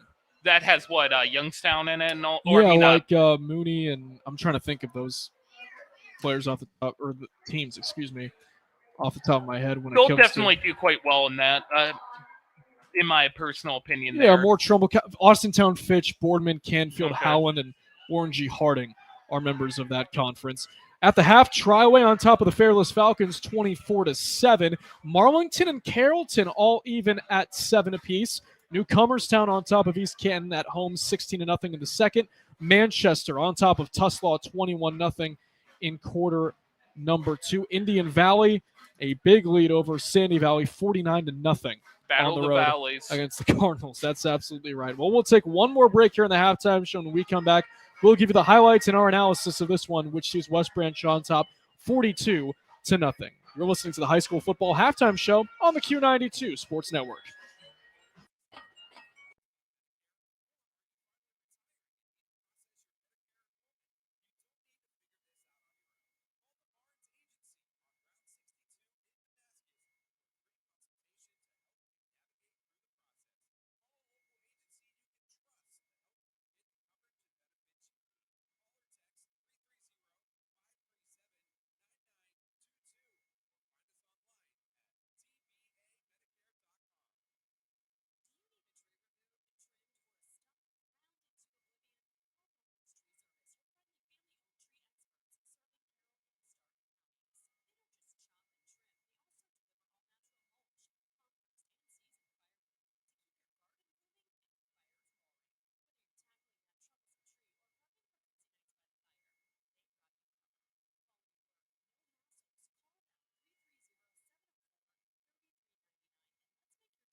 Welcome back, everybody, to the high school football halftime show, live from Dr. Robert H. Hines Stadium in Minerva, where West Branch is on top 42-0 at the break. Let's run it back as we give you the first half highlights as to how the Warriors got here in the first place. Take a listen.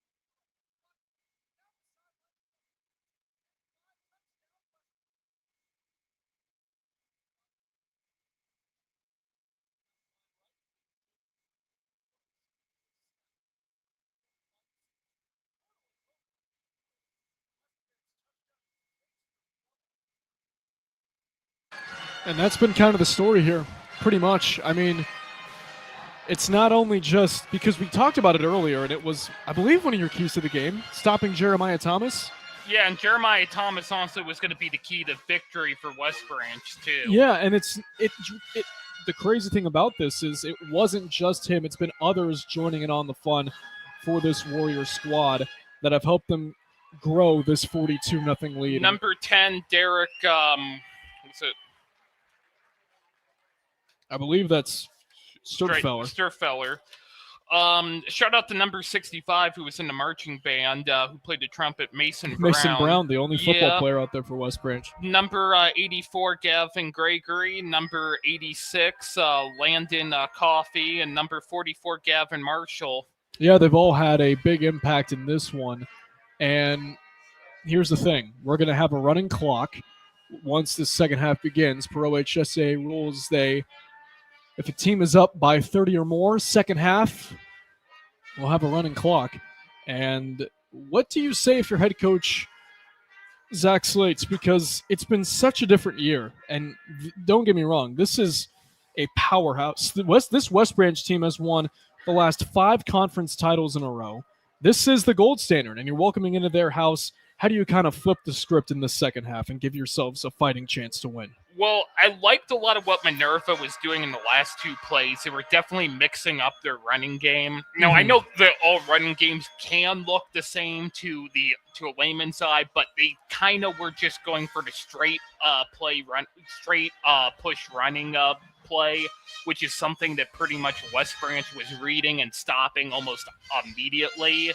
Yeah, and they've also had end arounds too. They've incorporated that. They had a little touch, like a jet touch pass that was initially in the hands of Nate Linkus, and then he saw Owen Schick coming in motion right behind him and just flipped him the football, and it went for a good 14-yard gain.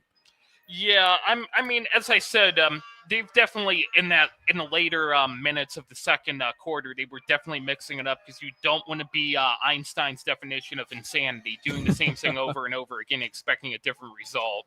And what do you think about this West Branch defense? Because obviously they've stopped the run, but normally you would think to that and say, well, all right, that could be a lot of on the part of the D-line since they're up front. They're dealing with, the running game first.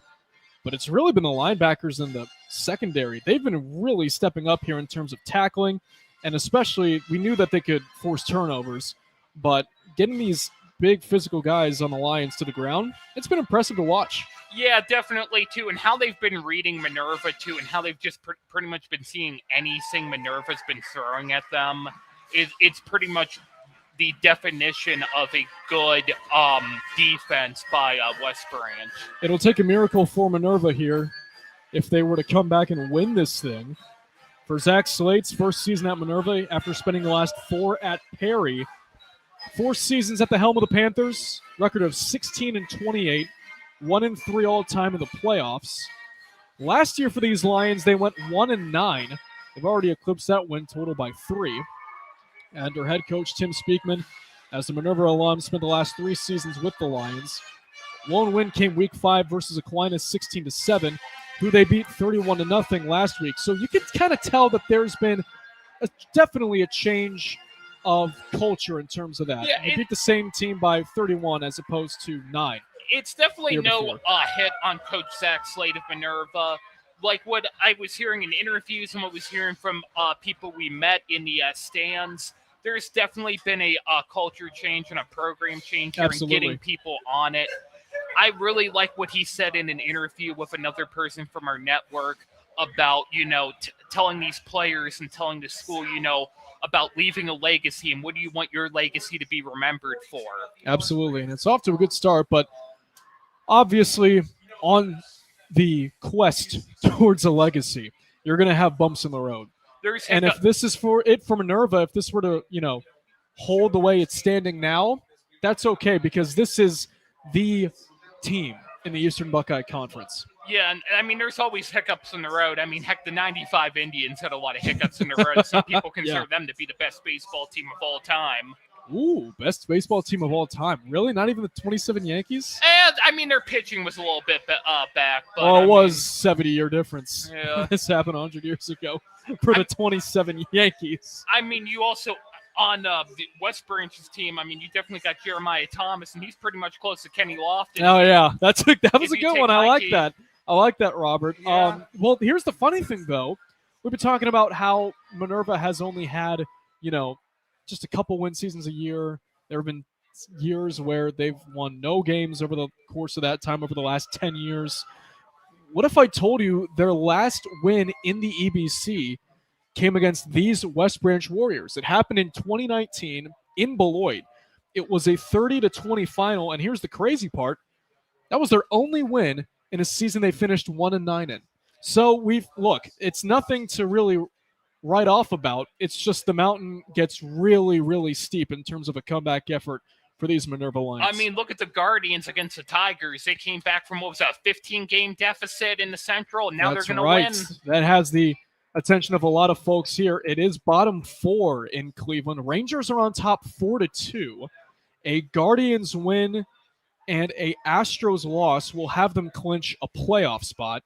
That is the scenario for tonight. Shout out for the Gardos. To Minerva's baseball team too. I've played against Minerva in baseball here too, and their baseball field honestly is on par with some lower level colleges. Yeah, a lot of good people here at Minerva.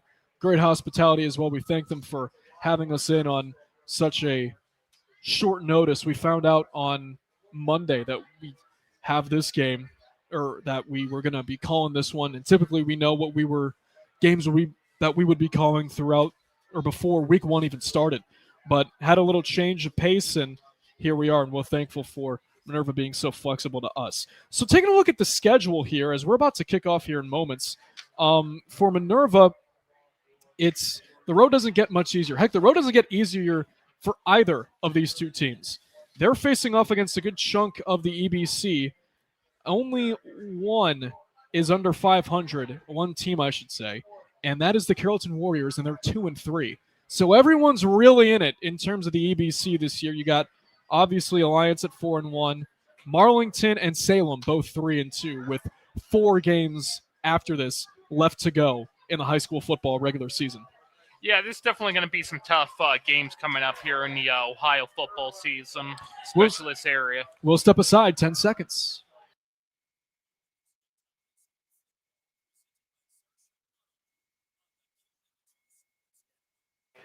The Lions offense will get the ball to begin the second half. It is 42-0 West Branch in front. Glad you're with us here on the Q92 Sports Network. Matt Corrali, Robert Coleman with you, getting ready for a second half that will see a running clock. And as a reminder, it is a 30-point differential is what needs to happen in order for a running clock to occur. On to boot it away for the Warriors, number 41 in Gavin Clemens, as he will kick it deep to Nate Linkus on the right, and also returning it at the 7, that looks to be Owen Schick. Lions are going left to right. He's past the 25, and he's down at around the 29-yard line. Good return there of about 18 yards or so from Owen Schick. And Minerva will trot back out 1st and 10, 11:43 left in the third quarter. We have an early whistle, and we have an injury. One of the Warriors is down on his back.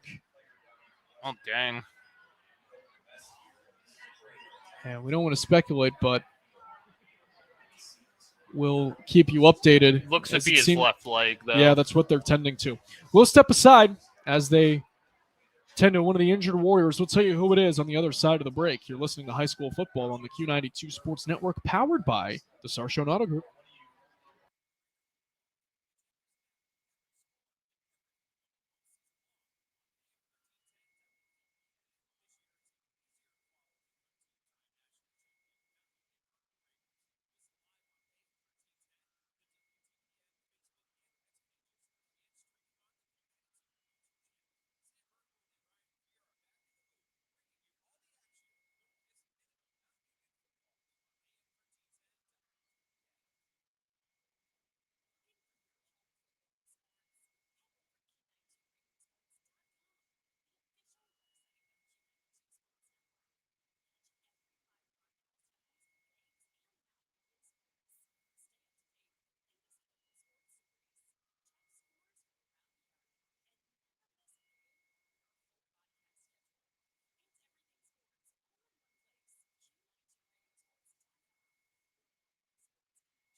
Welcome back, everybody. That was Jeremy Ramsey, the junior wideout and defensive back that's walking off on his own power. He was playing special teams on the kickoff to begin the second half, but seems to be doing all right on the sideline, as Minerva will come back out 1st and 10, ball spotted at the 29. One receiver out wide right in the form of Owen Schick. Under center is Cannon Kirkpatrick.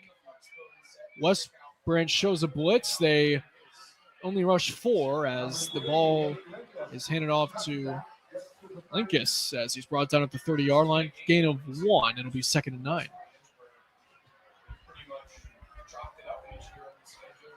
For Minerva, taking a look on Linkus's case, 50 carries on the year, 484 yards, 2 touchdowns on the season. He's averaging 9.9 yards a carry coming into this one. He's a dynamic runner. 2nd and 9, Kirkpatrick under center, wide out man to the left. as here's an end-around run with Lane Hawk, and Hawk gets tripped up behind the line. Loss of 1. Tackle made there by number 56. That's Zach Coffey, the 6'3", 220-pound senior, and it'll bring up a 3rd down and 10. This could be interesting to see what Minerva does here in the in this second half, to see what they're going to be doing, especially when it comes to driving the ball. And especially on this play, right? You'd think in pass here? I would go for it. I mean, you could try to do something wild here. Definitely do something different. 1 receiver left. Lone man is Schick. Kirkpatrick under center. They send Hawk going in motion right to left. It's a run up the middle. Breaking through an initial tackle is Ethan Weaver. He takes some tacklers with him. It's a good run of about 7. He's down at the 37. That brings up a 4th and short now. So down 42-0. It's going to be actually a gain of 8, 4th and 2. I mean, what do you have to lose? I give him props for that one. They had him up in the air for that tackle. They're going to go for it. Cannon Kirkpatrick under center. West Branch stacks the box with nearly every defender, and it's a run, and we have a flag down. Kirkpatrick fell backwards. He tripped trying to hand it off to Ethan Weaver. But this is going to be encroachment on the Warriors. That's going to give them a new set of downs. Yeah, that definitely looks like... Whole lot of people on defense. All right. Must have lined up a little too past the imaginary blue line. That is the line of scrimmage. Yeah, they were a little bit too bunched in together there, like they're about to take a friend selfie. 9:09 left to go in the 3rd. Minerva down 42-0, but gets bailed out thanks to a neutral zone infraction penalty from a good chunk of the D-line. Kirkpatrick under center. A give to Tim Kirkpatrick on the right side towards the 48-yard line. Or excuse me, that's Ethan Weaver on the carry. He's down at the 49-yard line. It's a nice run of what looks to be 7. And it'll bring up a 2nd down and 3. Or it's actually going to go for 5. 2nd and 5. Ball will be spotted at the Minerva 48. Lions clap out of the huddle.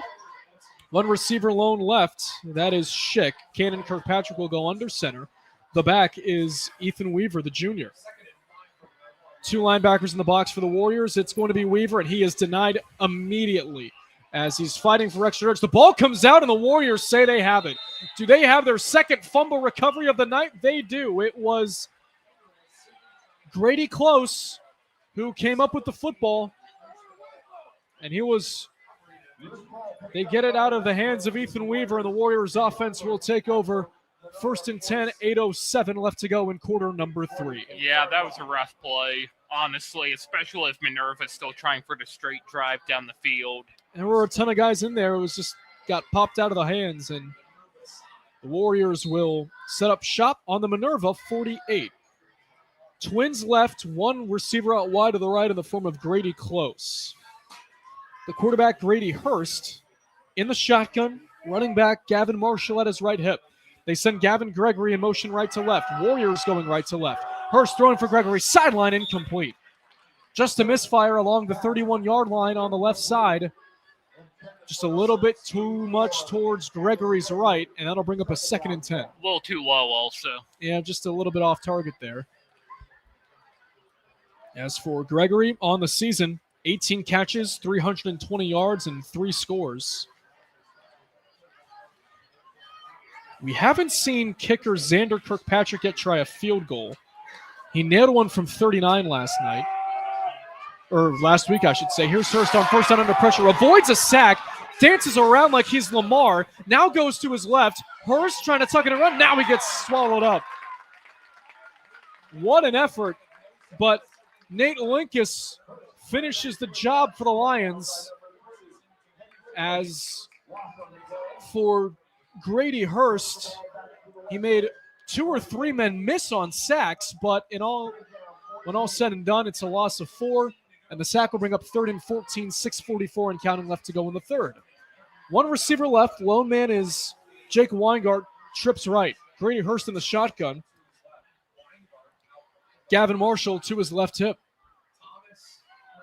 Now Marshall goes to his right. Play clock at 5. Here's Hurst taking the shotgun snap over the middle. It's Gregory in between the hash marks 40. 35, breaks the tackle 30. Goes right, 25-20. Gregory, 10-5, touchdown Warriors. Gavin Gregory with his second touchdown of the night. The fourth for Grady Hurst. And it's a 48-0 Warrior lead here on the road in Minerva. I love the way that he read Minerva's defense there, and he's definitely earning that those looks from Toledo. Absolutely. Just over the middle, made a nice cut to the right when he saw a man in his face and another blocking to his right. Just a great job there by the man-child. That is Gavin Gregory. On to try the extra point is Gavin Clemens. Here's the snap. It's good. Hold down. Kick is up. Kick is good. 5:48 and counting. We'll have that running clock like we mentioned earlier. It's 49-0 Warriors in front. We'll step aside. You're listening to high school football on the Q92 Sports Network, powered by the Sarshone Auto Group.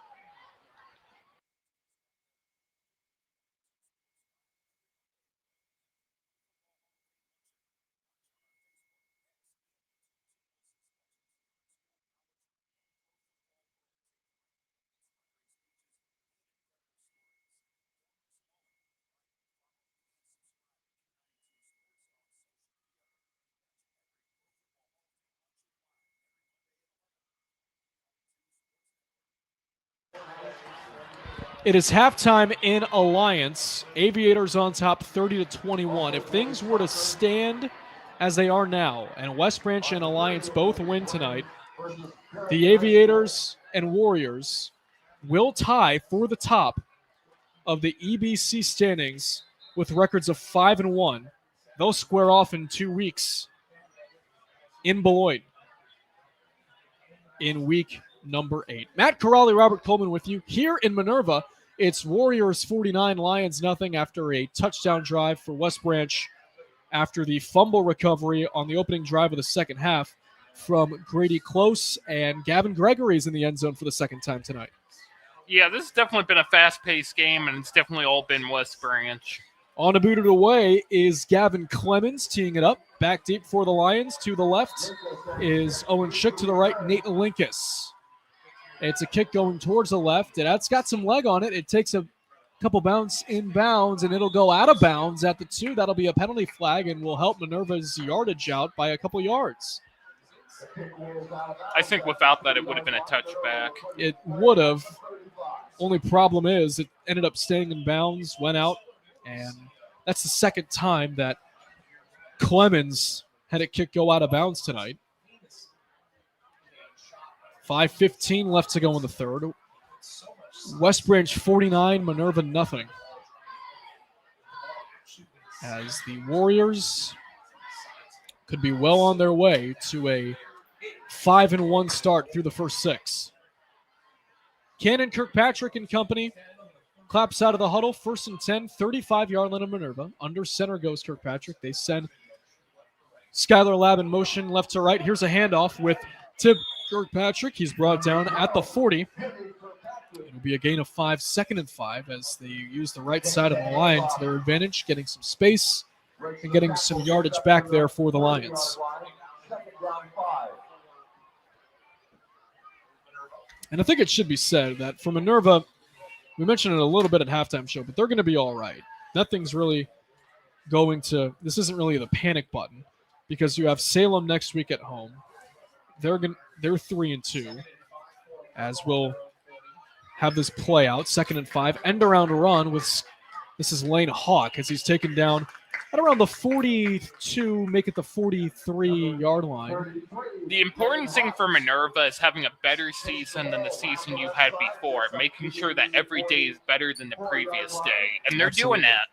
Yeah, this is a coach in Zach Slates. It's not really worried about last season. You hear all coaches say that, and it's very true, but especially in Slates' case because he wasn't here last season. So it'll be a 3rd and 1.5. Ball was spotted on the 44. Kirkpatrick under center. One receiver out wide right. Here's a handoff with Timmy Kirkpatrick, and he's fighting He's shoveling along the line of scrimmage and that pile, and with that physicality, he gets that extra half yard they need to move the chains. It's a first down for Minerva. On the initial hit for West Branch was Zach Coffey, and he took the line with him. The ball was spotted on the Minerva 46. 3:10 and counting left to go here in the third quarter.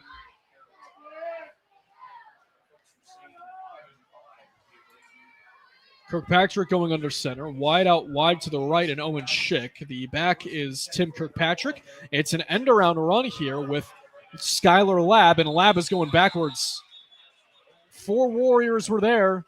2 of them that made the tackle were Drake Sturtfeller and Lucas Black, and on the stop for the Warriors. Ball was spotted at the 43-yard line of the Lions. All said and done, due to forward progress, it ended up being a loss of 2, but he got roped up all the way back to the 35-yard line. 2:25 and counting left to go in the third. Kirkpatrick under center. Cannon, that is. Timmy Kirkpatrick's in the backfield. Wide receiver to the right. It's Owen Schick. On 2nd and 12, it's an end-around run here with number 33, Lane Hawk, down the right side. Then he gets tripped up at around the 50. That looked to be Carson White on the stop. And if it wasn't for him tripping him up at the West Branch 49, that would have been a really big play for Minerva. Yeah, and I like what Minerva was doing there, especially how they were trying to mix it up. They're definitely trying to run on the flanks. They're not just going for the straight run, which West Branch was reading over and over again. 3rd and 7. Kirkpatrick under center. Wide out right to the right is Schick. Here's a end-around run again to the right side. This is Hawk. Right sideline at around the 42-yard line. It'll be enough for a first down as he gets about 7 or 8 on the gain. And Minerva will move the chains, and we have what looks to be an injury along the Minerva sideline, as that is Drake Sturtfeller that's down. It's a leg injury. They're tending to his left leg, and we will step aside. $1:24 left to go in the third. Warriors on top, 49-0. You're listening to high school football on the Q92 Sports Network.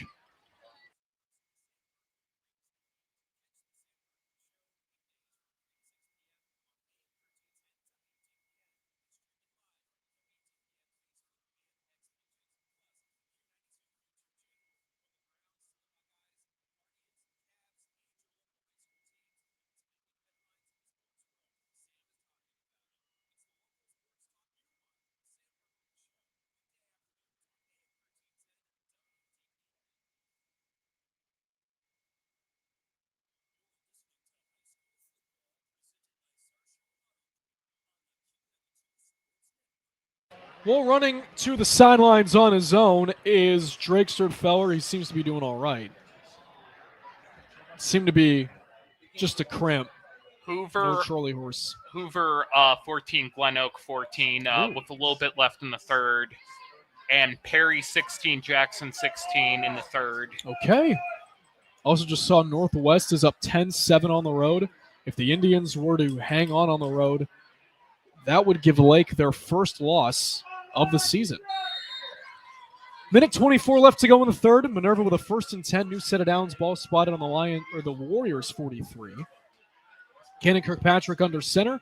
Will hand it off to his tailback in the form of his brother Tim Kirkpatrick. He's got room along the 30. Bouncing off defenders 25. What a run from Tim Kirkpatrick. The sophomore tailback bruising his way for a Lions first down. Definitely showing the four Kirkpatrick horsemen. It's a gain of 20. He's down at the 23. And that's exactly what this Lions offense needed as we approach 53 seconds and counting left to go in the third. The Lions are knocking on the door. Their first appearance of the RG Drag red zone. Kirkpatrick under center. Timmy Kirkpatrick's the back. He'll hand it off to Timmy. Right side, Kirkpatrick going toward the right. He's tackled down at the 20. And the Lions are in the RG Drag red zone. Learn, earn, and succeed. 30 seconds left to go here in quarter number 3 and counting. As Minerva looking to cash in for points for the first time tonight. definitely get their players reps for the next games, get the experience in. This is the deepest they've gone in enemy territory. Ball is spotted on the 20. Cannon Kirkpatrick under center. Timmy Kirkpatrick's the back. Owen Schicks the wide out, wide left, and they fumble the snap, but Kirkpatrick, Cannon, that is, the quarterback, was able to fall back on it, which brings the end to the third quarter. It's time to put your fours up. The final 12 minutes are on the other side of the break. It's West Branch 49, Minerva nothing. You're listening to high school football on the Q92 Sports Network, powered by the Sarshone Auto Group.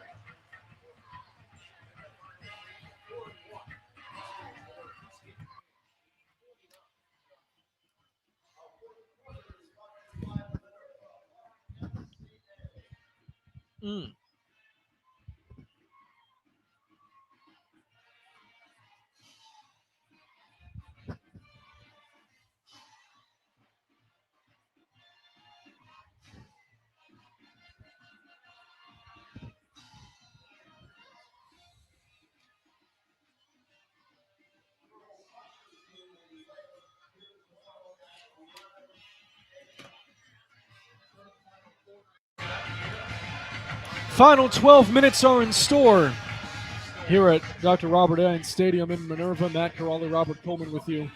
And Robert, this has just been pure domination from the Warriors, especially in the first half. That saw them go up 42-0 at the break.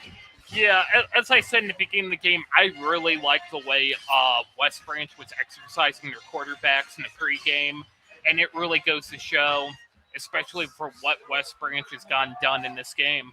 But Minerva is knocking on the door of the RG Drag red zone. The ball is spotted at the 21. It'll be a 3rd down and 7. We are on a running clock, with it being a 49-point game. Cannon Kirkpatrick under center. Timmy Kirkpatrick's the back. They send Nathaniel Linkus in motion, as it is going to be Timmy Kirkpatrick along the 15-yard line on the right side. It's going to be close. I believe he's a yard short. Regardless, Minerva officially now in the RG Drag red zone. Learn, earn, and succeed. I think this is still the most updated score, that it's Perry 7, Keene Central Catholic 0. Jackson Shin on the tackle there for the Warriors. It'll be a 4th and 2. Cannon Kirkpatrick under center. Timmy Kirkpatrick the back. Linkus in motion left to right. Here's a give. Kirkpatrick following his blocker's right side, and it's going to be close. He's going backwards, and where will forward progress get him? That's the question. No signal yet. I wonder if they will have to break out the chains for this one. One of the line judges is saying it's West Branch. He was short by a yard, and that's the case. Warriors offense will take over. Minerva defense will take the field. 14-14 between Hoover and Glen Oak, end of the third quarter. Late third in our Q92 game of the week. McKinley on top of Green, 14-3. And that Alliance Salem score still at 30-21.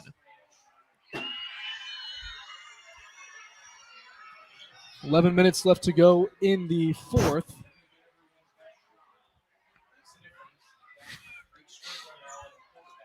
As new quarterback into the game for the Warriors. He'll take the shotgun snap and give it to, or it's a read option actually. This is number 10 in Drake Sturtfeller. And there he goes on a read option. 50, 45, 40, 35, 30, 20, 10, 5, touchdown. Drake Sturtfeller can really turn it around. He had a little bit of an injury a couple of moments ago, and now he's ran I don't know how many yards that was for a touchdown. 86. 86 yards for a touchdown. Ooh. I mean, he just bounces right back. Just throwing another baseball reference like Satchel Paige. It has just been that type of night. Everything is going right for this Warrior team. They're on top 55-0 here on the road. We mentioned it in the first half. Last year's matchup between these two teams in Beloit, it was 64-0 West Branch. And they're not that far removed from matching that final score. Extra point from Gavin Clemens is up and through. It is 56-0 Warriors in front. 9:43 left to go in the game. You're listening to high school football on the Q92 Sports Network.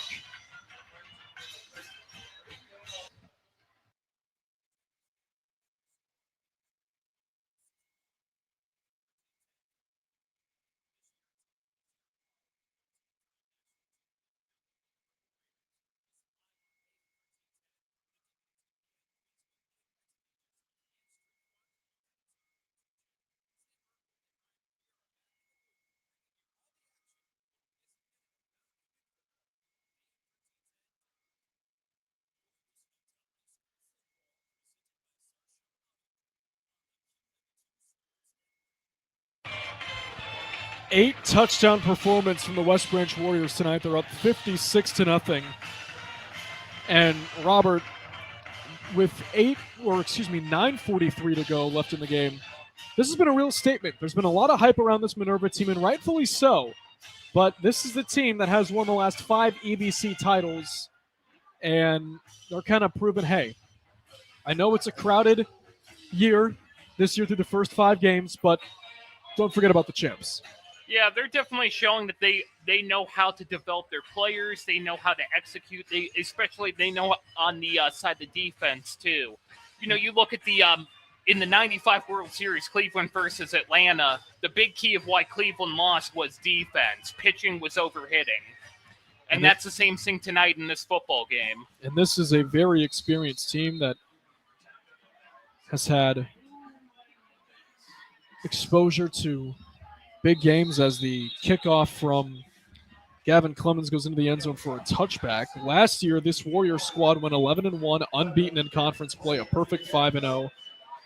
Made the postseason, beat Hubbard, but lost in the second round to the Glenville Tarblers at home. Got shut out 13-0 in a defensive battle. Head coach Tim Cooper, once again another season, his 4th here in Beloit. 38-6 all time at West Branch, reigning EBC Coach of the Year. Glenville's an amazing team, so I don't doubt it. Legendary Ted Ginn Sr. as their head coach. 9:09 minutes and counting left to go in the game. Cannon Kirkpatrick under center. Here's an end-around run with Nate Linkus in between the hash marks, trying to get out of a tackle. He gets tripped up at around the 27-yard line. As that'll be a good run, about 7. Make it actually 8. Be a 2nd down and 2. Ball to be spotted at the 28-yard line. There has been a lot of references about the 95 Indians today. Yeah. And by a lot, I mean 2, and I think that's pretty a lot for a high school football game. I was just in the mood. And you know what? Guards ball fever is around, even though they're losing at the moment. Kirkpatrick under center. Another run here. This time it's Nick Wandel along the sideline to the 35-yard line. Tackle made by Carson Wyke. It's enough to move the chains, however, for the Lions. It's a run of 4 and a 1st down. Let's get a look at what's going on up Progressive Field. Bottom 6, that 4-2 Ranger lead still holds. Texas without Corey Seeger and Marcus Simeon for the rest of the year. They've kind of phoned it in and waved the white flag in terms of their playoff chances. So Guardians, if they can come back, find a little late inning magic, and if the Astros were to lose, Cleveland's in the playoffs. On a 1st and 10, this is a run on the left side with number 25 in Ethan Weaver past the 40 to about the 45-yard line. That's going to be enough for a 1st down. They on a 12-yard gain. Good running showcases here on this drive for the Lions. The former Texas Rangers ballpark is now a football field. That's right. Doesn't UT Arlington play there? I'm not sure, but who was it? Because you're a big Renegades. UFL guy. That's right, yep. Arlington Renegades. 1 receiver left. Kirkpatrick under center. Tim Kirkpatrick's the back. 2 linebackers are in the box. It's an end around with Nate Linkus, right side with room. 50, 45. Linkus 40 gets wrestled down to the 35-yard line. Tackle made by number 25 in Jace Pierce. Good run there as the Lions are in Minerva, or West Branch territory, I should say. 6:45 and counting left to go in quarter number 3. And you want this if you're Minerva, right? Just making sure you're moving the ball downfield, getting something to kind of get positive that you can bounce off of going into next week, because in week 7, you're going to have to welcome in the Salem Quakers, who are 3-2 in this building. Here's an end around 1 again on 1st down. This is number 33 in Lane Hawk to the 20-yard line. The Lions once again in the RG Drag red zone. Learn, earn, and succeed. 1st down, Minerva. I forget who was really good for Salem in that game against Can Central Catholic. Cletus Monroy. We had them 2 weeks ago on the road, and he's going to be tough for them. Their quarterback, yeah, he is a pain to prepare for, as we heard from coaches that have had to play him. 5:56 and counting left to go. Minerva trying to cash in for some points as we have a man in motion. Cannon Kirkpatrick under center. Here's the handoff. It's the give to Ethan Weaver up the middle of the field. 15. A penalty marker is down at around where the Receiver was on the right side of the field.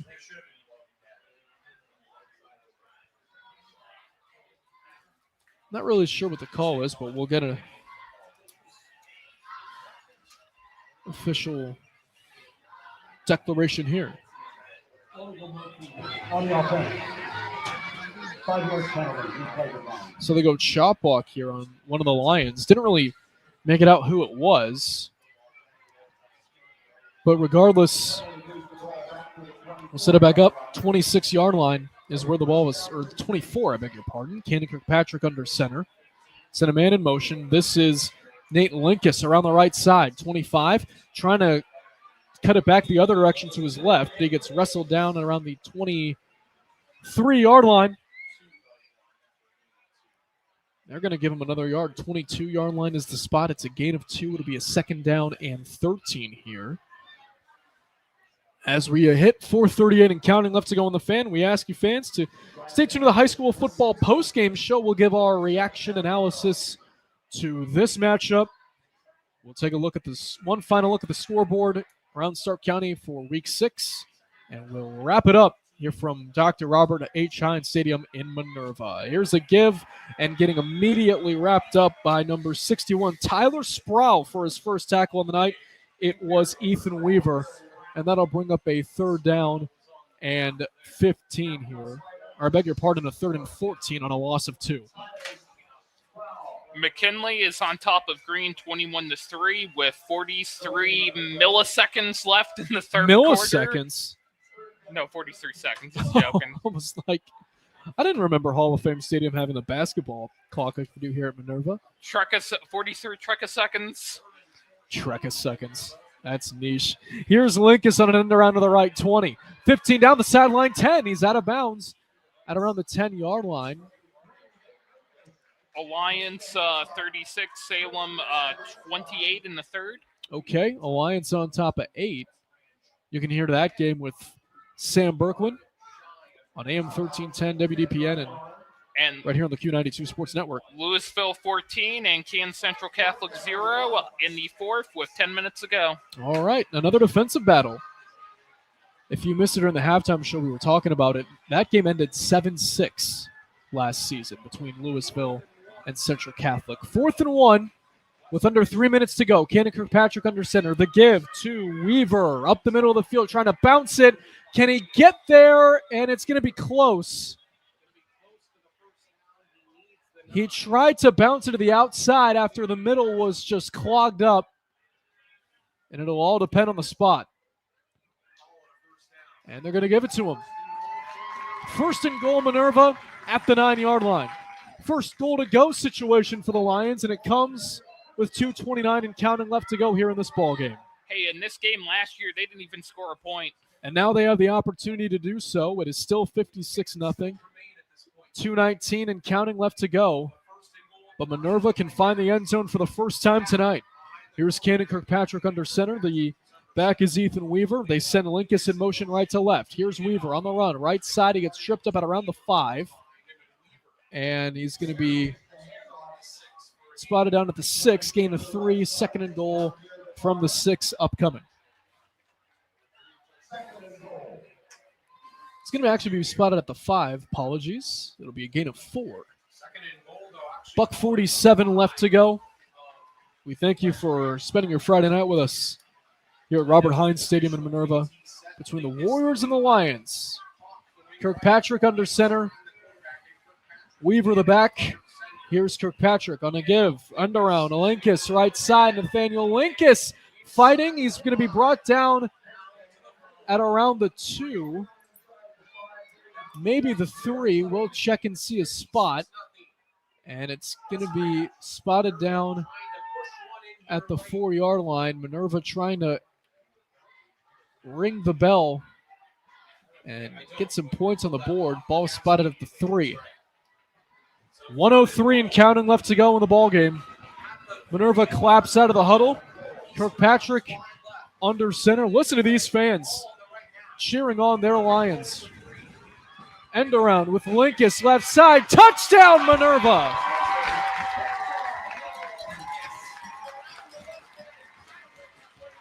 Nathan Linkus sends the shutout. And Minerva's on the board with 35 seconds and counting left to go in the game, 56-6.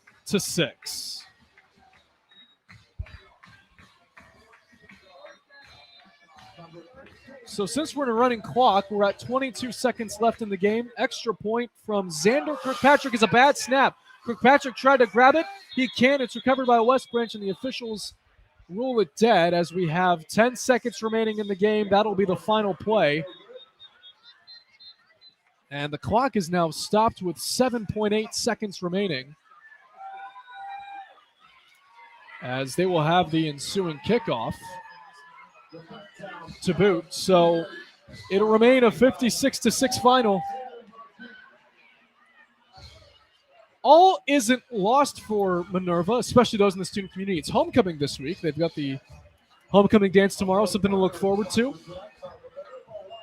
Always a special time for high schoolers around the country. It's starting to be that time of year. Late September, early October, as they honored the court pregame. And one of the players, Nate Linkus, was up for court. Nice moment of him and his classmates pregame. Yeah, I believe we Q92 interviewed him last game for the pregame player interview. Oh, nice. Yeah. I could be wrong on that, but don't at me. Teeing it up is Kirkpatrick. Back deep for West Branch to seal the deal on this one. Jeremiah Thomas on the right and Drake Sturfeller on the left. 7.8 seconds remain. Just the ensuing kickoff should in all likelihood end this one, or that and a kneel down from the Warriors, as Kirkpatrick will approach the football, and it is a short kick towards the left, taking it around the 28-yard line by number 9, Justin Mara. Mara, right side, 45-50. Mara makes a nice stutter move along the 44-yard line. There are zeros on the clock, and that is your ball game. You can put a tally in the win column for the West Branch Warriors.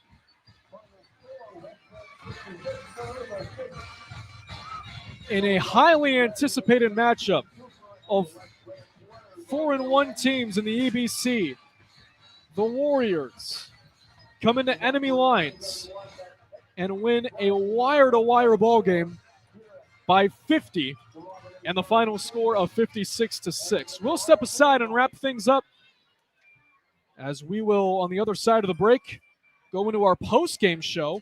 But first, you're listening to High School Football on the Q92 Sports Network, powered by the Sarshone Auto Group.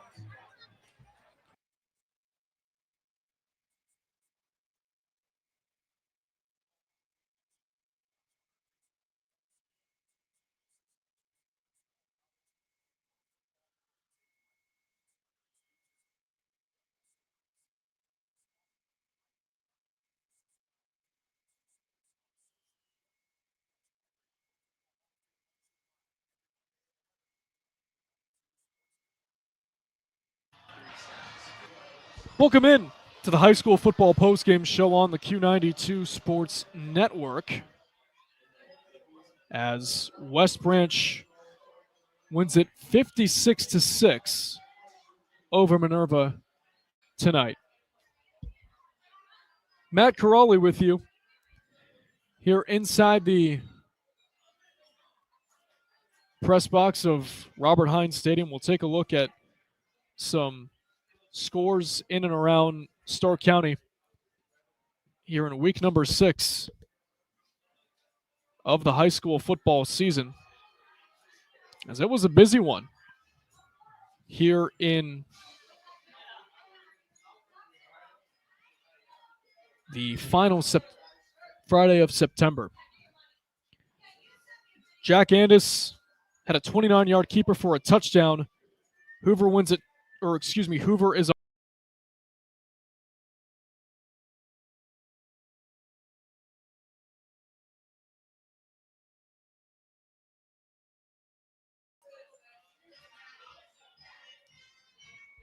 14-14